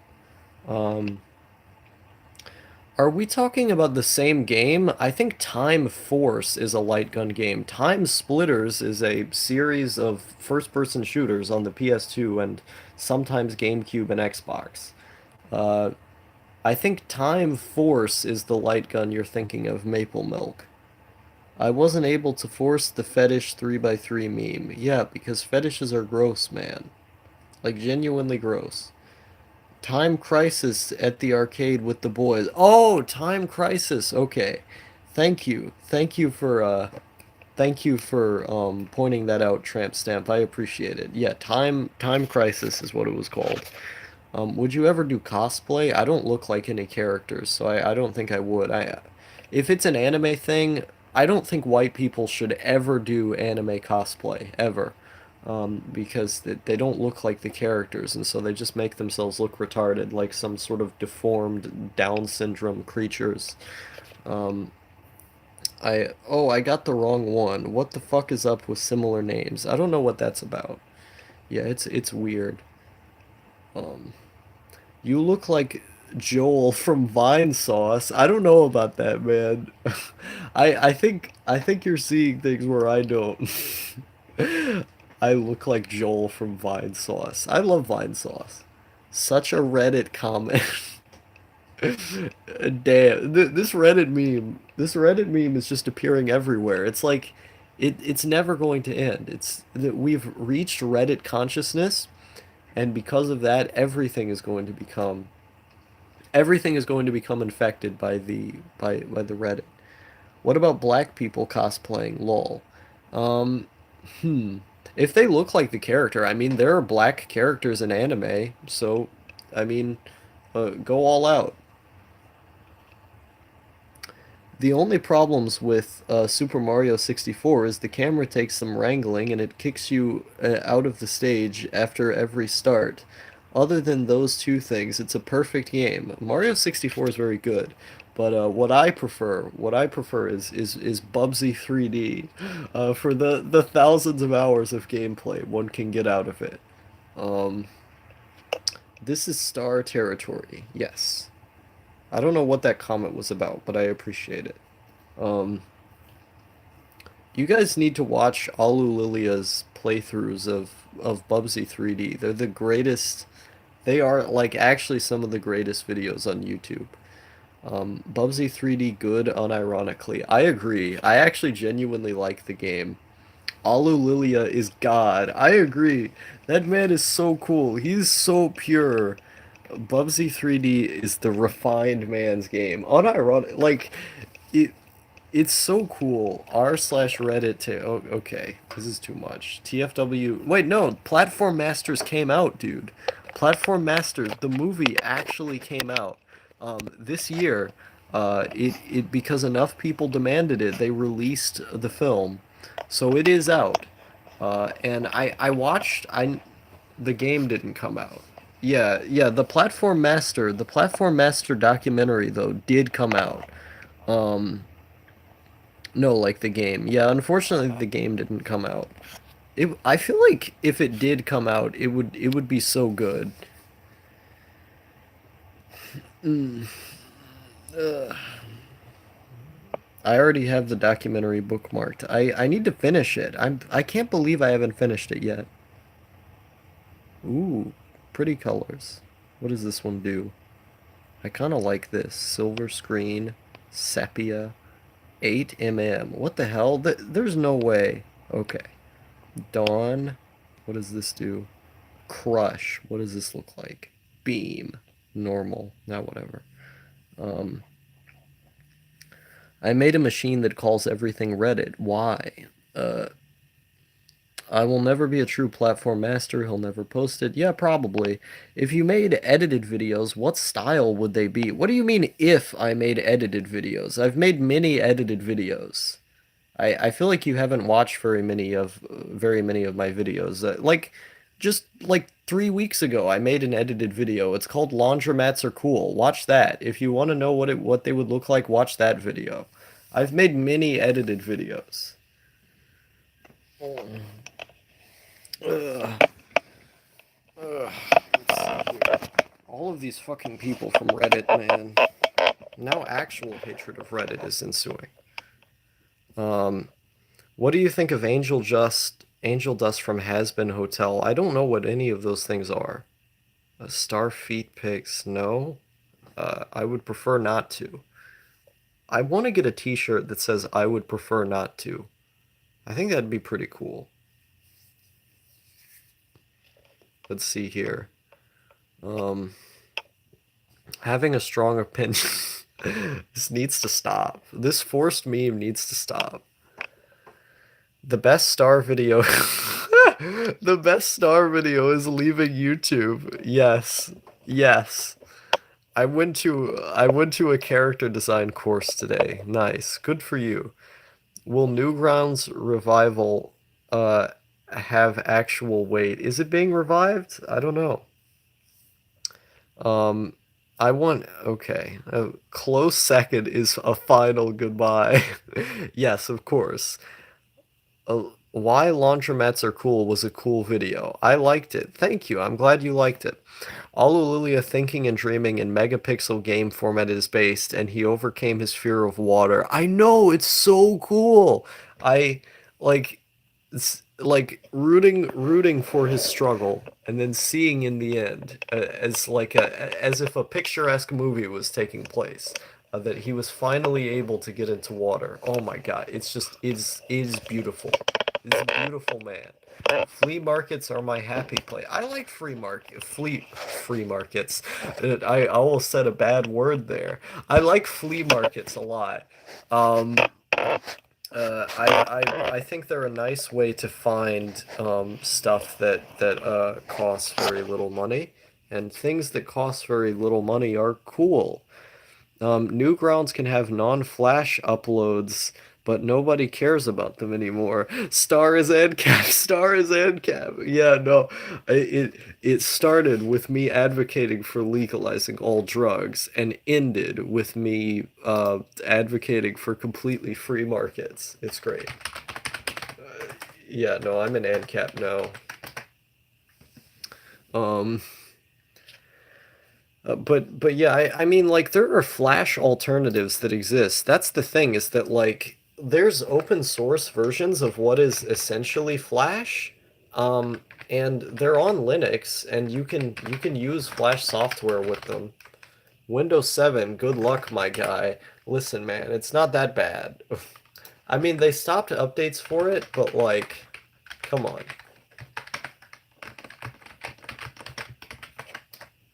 But I mean, I just need to get a new computer. I don't have the money to get a new computer. Let's see. It looks like no thank you messaged me. What did he say? I regret my decision to not sleep. Okay. Um Oh wait, did I read that out loud? Uh let's see. The Redditor thinks anything This Redditor this Redditor thinks anything after Windows 7 is good? Question mark. Yes. Um Angel Dust has weird hooves instead of feet. I still don't know who this is. Windows 7 is better than Windows 8.1. I agree. I need to record myself walking around a thrift store and add vaporwave. That'd be pretty cool. I'd watch that if you linked it. But why even bother using Newgrounds now when its itch for YouTube serves the purpose well? Um, I don't know. Nostalgia, I guess? I don't know.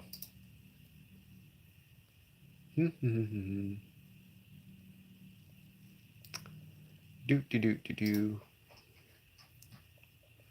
I like Windows 7 though. I like Windows 7. Um, I think Windows 7's pretty cool. I enjoy it. Lol, tramp stamp, aka R amps Reddit amps. Wait, I don't know what that means. Thinks anything other than DOS is good. I think DOS is cool. What the hell? Um,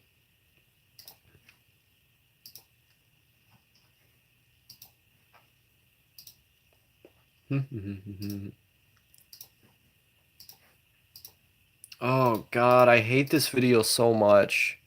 Dude, I hate this video so much, right? Is that someone made me watch this. I'm about to complain real fast here. So, someone made me watch this shitty video, the Marxist-Leninist take on drug use. And for the entire fucking video, this guy, this like over 30 right here, this guy in the entire video just talks about why like criminalizing drugs is a good thing, and it's so bad. It's so bad. I left a big comment on it, and you can see my comment right here. And I explain all this stuff, and yeah, the video is so bad. And people fucking made me watch this video. Like multiple people sent me this video and told me to watch it, and it like, oh God, dude, I hate MLs so much. I fucking hate MLs. It genuinely makes me angry. Um, yeah, let's see. You literally can't be using Temple OS because it has no networking. Nice. Is that the Maoist guy? No, that's a different guy. I'll even add you, sir, with the internet. Win the internet today as a comment. Yes, the fucking based. I love being alone. The Apollonian ideal. Yes. Relevant, I suppose. I need to watch that video again. I wonder what I said in it. Um, let's see. But clearly Windows 2000 is the best OS of all. Using literally anything other than Temple OS and you deserve to burn. Preferring YouTube to Newgrounds Bath Toast Now. How about Bath Salts Now? Free DOS Nation. Imagine not using 1960s Unix systems. Nice. Um, but yeah, wait, I will give Reddit gold to anyone who gives me access to their oil. You mean like oil as in a natural resource? I don't know. Um, how about a drunken winding rant about bathos now? Yes. What about a drunken winding rant on bath salts now? Yes. That didn't work. I'm gonna have to reframe the joke. Angel Dust is a wisecracking gay spider demon and a adult film actor slash Italian mobster that wears pink and sounds like Steve Buscemi. Interesting.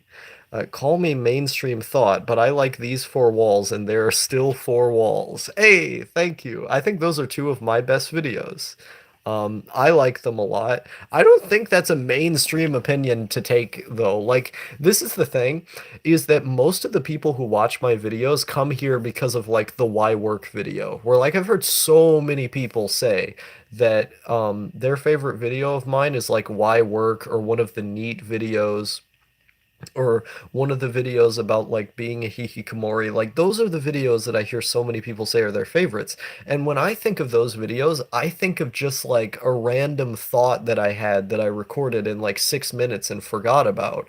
But like so many people who watch my channel think that way, and it's fucking bizarre, you know? Um, Came here from the Oboe Chan vids. Hey, thank you. I'm giving a thumbs up. I appreciate it. Um, that cringe, that cringe girl who came to No's Discord said her favorite was the Four Walls one. Your groupies like the Walls ones. Apparently, I, I'm thinking of making a video telling the story of Evelyn just because it's so funny. That and the way that she stopped talking to me too was like she had like freaked out and said, how can I ever talk to you again after this? Like she like sent me this huge message of her freaking out, and it was amazing. It was so funny. It was in like the same day. Literally the same day she sent me a huge emotional breakdown about how she didn't want to be with me and all this stuff. It was weird. How is school going? Terribly. Floyd's four walls. I'm going to bed. Later, Star. Good night, DZD. Um, what do you think of the Discord group I added you to? It's okay, I guess. I mean, I enjoy reading other people's stories, generally speaking, so, I mean, it's fine. I don't see a problem with it. It's weird that the video I came from, Digibro saved my life, is like only your eighth most popular. Yeah, I still like it's weird how young and impressionable I was when I found his videos that like I was always a very suicidal person, and somehow just like the fact that I was 14 years old and liking this random anime guy's videos ended up leading me to wanting to make videos of my own even more so. And that ended up being the motivating factor that kept me alive. I find that very bizarre that, like, because I don't even like his videos anymore now for the most part. Like, most of the stuff he makes now, I think is incredibly boring. Um, and so, like, the fact that I had such a strong connection to his content at one point in my life, I think is very interesting. Um, no was as a redditor says, noped out of interacting with Evelyn. Yes, yes. I think it's hilarious that Evelyn was an Andrew Yang fan. Like she was shilling Andrew Yang like every 5 seconds, and it was hilarious. Like I I I didn't know women were fans of Andrew Yang. How's it going with your mom? Um, It's going all right. I the last time I talked to her, I told her that I didn't ask to be born, so I think it's going okay. She hasn't replied to me since then. Um, I'm glad someone shares my opinion that I can't do his podcasts about anime. At least After Dark rants are still cool. I don't think the After Dark rants are very good at all. I think they're very boring. Um, every now and again, he still makes something interesting. Like the podcast he did with Don Jolly, I think was good. But that was just because Don Jolly was a really interesting guy. It wasn't because Digi made the video. Um, some of his videos about video games are fine, but like, yeah, he's not very good anymore. I'm coming for that toothbrush. Yeah, no, I said the exact quote was, I sexually identify as a psychopath and I'm coming for that toothbrush. And she thought I was being genuine. It was so good. If you want some life advice, ask yourself what would a woman do, then do the opposite. Yes, fucking based. I love this guy now. Um, oh boy, R.I.P. Do you think you could get Red to live stream with you sometime? I have no idea what we'd have to talk about. Like, I feel like if I did a live stream with Red, most of what I would be saying would be just us sitting in silence. I don't think we'd have very much to say. I think if I met Red IRL, it could make for an interesting video. I'd have more to say to him IRL, but in a video, not really. Or in a live stream, I should say. What the hell is your audience, man? Yeah, it's like I have people coming from all different directions all the time. It's like some people find me in some sort of strange Reddit cringe compilation. Um, and halfway through the stream, Red gets up to shout at his mom. Yeah, no, it would be great. It's like he starts calling her a white man loving whore and all this other stuff like he said in his videos before. It's great. Um, uh, well, that's how I did autism. Uh, let's see. Need to organize a boxing match between you two. The Zone is the best place online right now. Yeah, encyclopedia.zone is amazing. I love it. I love reading the stories that are there. They inspire me a lot as well. Um, but yeah. Okay, so what was I gonna say? I was gonna say something funny about Yoshika Miyako Red, and then I forgot what it was. Um, But yeah, it would be funny if like the Evelyn arc just like randomly returned. I don't think it would. Mainly because I turned her down when she like after she did her weird emotional breakdown of her saying that she didn't want to be with me, literally like I believe in the same day she well no, it wasn't in the same day. It was like right after, like very soon after the day after. She had tried to get back with me, and I just said no. I said no like many times, and she kept trying again and again, and it was very funny to watch. Red is the new Daniel HMR. He sold out. He's Reddit now. Yeah, like his videos used to be so much more dark, and it felt like he was going insane in his room. Now he just does drama for views. I mean, he's still my friend, but like, uh the zone is like modern GeoCities. It's great. If you did a podcast, who would you do it with? No thank you. I do it with him. Um, I do another podcast with Kieran. I did a podcast with my Irish friend Kieran who doesn't watch my videos, and I like doing podcasts with him because he sounds like a normal person. Um, And then I like doing podcasts with No Thank You because he's cool. My friend Korax Catalyst, I did like two or three podcasts with, and I think he's really fun to talk to. Those were good videos the entire way through. Wait, she's a female incel then. I don't think she was an incel. Red is a girl, huh? No, Tramp, don't give Red the satisfaction, especially since Red is literally Reddit. Hoppa's were a mistake. I think he would agree with you. Yeah, I don't know all this lore. Would you podcast with me? I mean, I don't know what our dynamic is like. Um, if we had something to talk about, I don't usually do podcasts because I'm not a very, I guess you could say, socially acclimated person. But if you want to, like, if you have an idea of something to talk about, like, just message me saying you have a topic you want to do, and I could try it out. I don't see a reason why not to. Um, I don't know if it would be a series or anything, but if you wanted to try, that's fine by me. I used to do a lot of podcasts. Personally, just stick to Plemora and peep my head out for a bit. Okay, I'll think about it. All right. Um, yeah, I'm down to do a podcast with anybody. Like, if people want to do a show with me, I'm always down with it. I don't really care who it is. Definitely in over my head this land. Hmm? What land? I want to get a landline. I want to go back to using phones the old way. Dude, I need the neat bucks so bad. I need the neat bucks so bad. You don't even know. You don't even know what level I'm on. My my neat level. I don't know all this star history. There's too much of it. That's why. You said you came from the Obaway-chan videos, right? Or maybe that was someone else. Yeah, there's so much lore. It baffles me every time because some people complain about the fact that I re-explain certain stories, and then other times I get people who like I'll bring something up and they'll be like, "Hey, what's the context for this? I really need to know."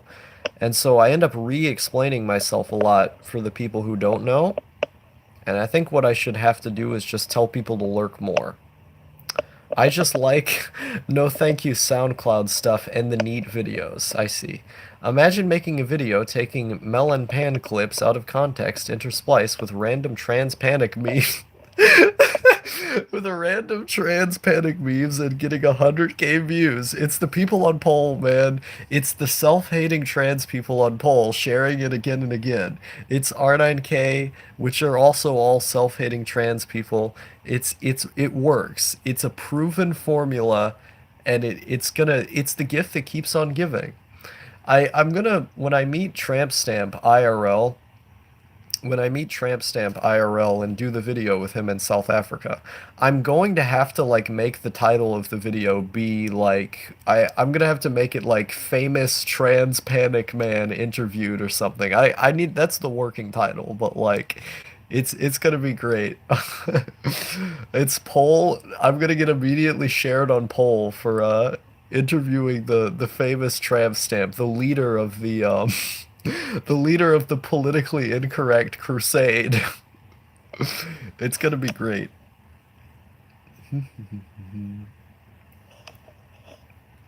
All the people on poll and LGBT, TTT or whatever, I don't know. Red pill me on melon pan.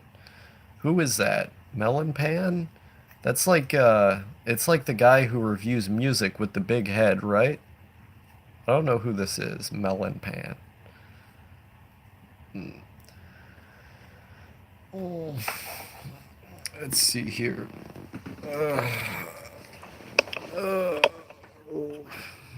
Melon pan is a German hentai otaku who's really rich. You mean Fantano? Yeah, that guy. I've seen like hundreds of hours of that guy's videos. He's so easy to listen to. Just forever. Anthony Fantano, forever. Even though I constantly disagree with him on music.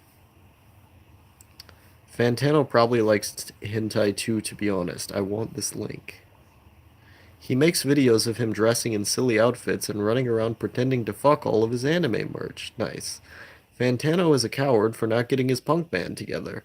I liked like the trap rap he was doing as Chal Chucheska. I think that was funny. The Cal Chucheska parts in his videos are the funniest parts. He also recreates fan service scenes from anime, but it's him in a schoolgirl outfit or whatever. You know, it's so cool looking back at old Fantano videos because you never know which parts are gonna have a Cal part. Um, silly Thony Doug Tano, yes. Should we buy Star a golden fedora? I mean, hey, if you want to give me money, go ahead. Please do. The world deserves a new Taiga album. Um, yes. Melon Pan sounds like my kind of guy. Link him. Nice. I don't think links are. Wait, no, I think he's a mod, so he can send links. Yeah. There we go. Fantany Band. Fantano really was the first music reviewer who knew how to make this YouTube thing work. It's very cool. Yeah, I his videos are easy to put on in the background. I like his writing style. He's a nice, comfy writing style. There's a live concert video with it. Nice. What do you think of Filthy Frank style content? I don't know about style content. I don't like his clones, but I do really love the old Filthy Frank videos. I think they're hilarious. Um, I think they're funny. A lot of his clones, though, I think are just annoying. I mean, it's classic internet stuff, you know? Well, not classic internet, but it'll be considered classic internet a couple years down the line. Are there good music reviewers besides Melon? No. Hmm. There was a whole bunch of people in the metal YouTube community who reviewed like black metal and stuff that I used to watch when I was like 13 and 14. YouTube runs on clones. Clone Wars. Nice. Who's gonna clone Star? I wish people. Where are the people who are gonna go up to the bat and clone Star? It's someone needs to do it. I need a clone so I can feel better about myself. Deep Cuts is a really good music reviewer. Oh yeah, I forgot about that guy. I like that guy who what is it called? Blackie Speaks, who makes the topical videos about hip hop. Those videos are cool. I'm not nearly as into hip hop as I once was, but I still watch them from time to time. Well, there's Canadian Melon, Black Yahtzee, and Portland Portland Melon. Nice. The deep cuts videos are cool sometimes. Based Munchie just made a video about how shit YouTube is. I love his arc. Yeah, it's nice. I've never thought Munchie is funny. I've always thought Munchie is like the least funny member of the PCP. I think he's just annoying. I think he's told like one good joke, and then everything else he says just isn't funny. I wish they would kick him out. Let's see. Have you ever watched Bus Invaders? They do interviews of different bands and show their tour buses. Teen CP is the worst idea ever ideated. I'm not particularly like a fan of laws. Like why do we have a government in the first place? Like I'm starting to think about this a lot more lately. Like why do we have a government organizing people when people can just organize themselves? And I've been thinking about this idea of like direct democracy as a way of organizing different communities. And I think it could genuinely work where you look at like the history of human society. And if you go back to tribes, like people basically did that. Like they didn't exactly do that, but I think they basically did that. Um, but let me see here. What exactly is wrong with Filthy Frank clones? And what you do differently, notwithstanding the lore? Um, I don't think my content is at all similar to Filthy Frank's. What do you think of Implement? I think Implement is great. He's one of my favorite YouTube channels. I love his highly edited videos and the one vlog he did. Those are great. And Sin Star, and Sin Star. Do you mean like anarcho-syndicalist? Nice. Uh, I don't mean CP as in CP. I mean Teen CP is a podcast Munchie has. Oh, okay. Um, uh, Teen CP, PCP. We can't tell which one he's talking about. It's great. Spectrum Pulse is very active. Not my favorite, but he makes reviews pretty damn frequently. Nice. Spectrum Pulse is the only guy actually following the Billboard charts. We buy a a big piece of land and start our own country, the neat country. I'd be down for that. Yeah, let's just make Liechtenstein neat country. Like, what do they have over there? Sheeps? Let's just take it over. North Wales? What do they have over there? Sheeps? Let's just take it over. I'm sure Boris would not miss very much if we took over North Wales. Like, it probably costs more for them to give healthcare to North Wales every year than it does for North Wales to actually exist. Like, you know what I mean? It's fine. Um, I think the only good episodes of the PCP were like the very early ones. Most, and even then, they're not very re-listenable. Most episodes of the show are not good. A lot of it is just autistic people screaming over one another about things they don't understand, or claim to. Um, it's bad. Base secessionist, nice. Yeah, PCP's bad podcast. I think the early episodes are good. I like some of the episodes that had Mumkey on them just because I like Mumkey as a person and I think he's funny. Um, I know No would instantly disagree with that. But like Mumkey is like one of my favorite comedians on all of YouTube or just ever. I just really love his anime reviews. And a lot of his other content I think is funny too. Does that make me the ultimate Redditor? Yeah, probably, but I don't care. If you could invent a new punk movement, what would it be, i.e. cluster punk?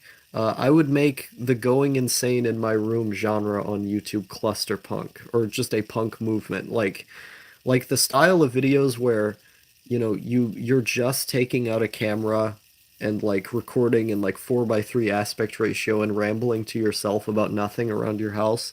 I would turn that into a punk movement. But as we know from World is a Fuck episode 2, Punk isn't dead, it was never alive. Whenever something becomes punk, if it gets recognized by enough people and starts being copied as a sort of trend and or rather a movement, it's no longer punk. Because now it's part of a broader force that's so it's not rebelling against anything because it's become the very thing that it was meant to rebel against. Podcasts need a very particular set of circumstances to be interesting to me. Mostly just have chemistry between members and some of the movement on screen if on YouTube.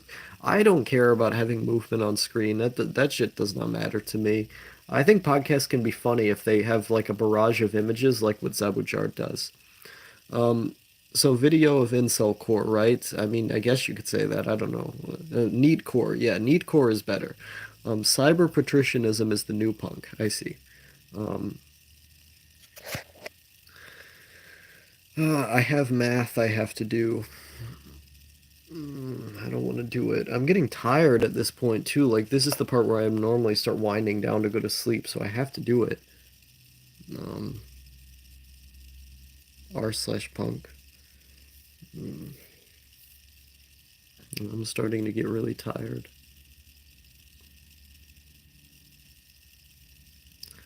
Reddit is the opposite of punk. It's literally impossible for Reddit to be punk.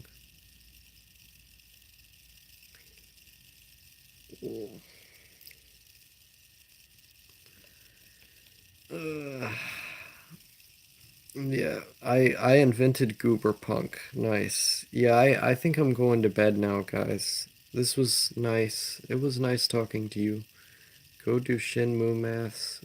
Guy calling bands soy punk. Nice. Okay, yeah, I really do need to get to bed.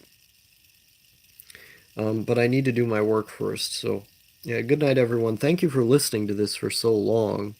Wait, so you want me to wait? What do you need, Dadgun? What is it?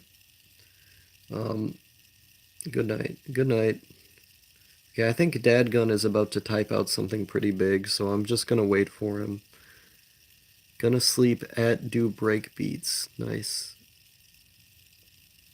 Okay. Is Dadgun just trolling? When is he gonna finish what he's typing? God damn. This man's typing up an essay over here. Does he need me to wait for? Come on, man. I like to dress my dog in my sister's clothes when I fuck it. Does that make me a dog role player? Does that make my dog a role player? Um, it would make him force femme. It would make him a force femme role player. Okay. Yeah, have fun with whatever that is. I'll see you all later.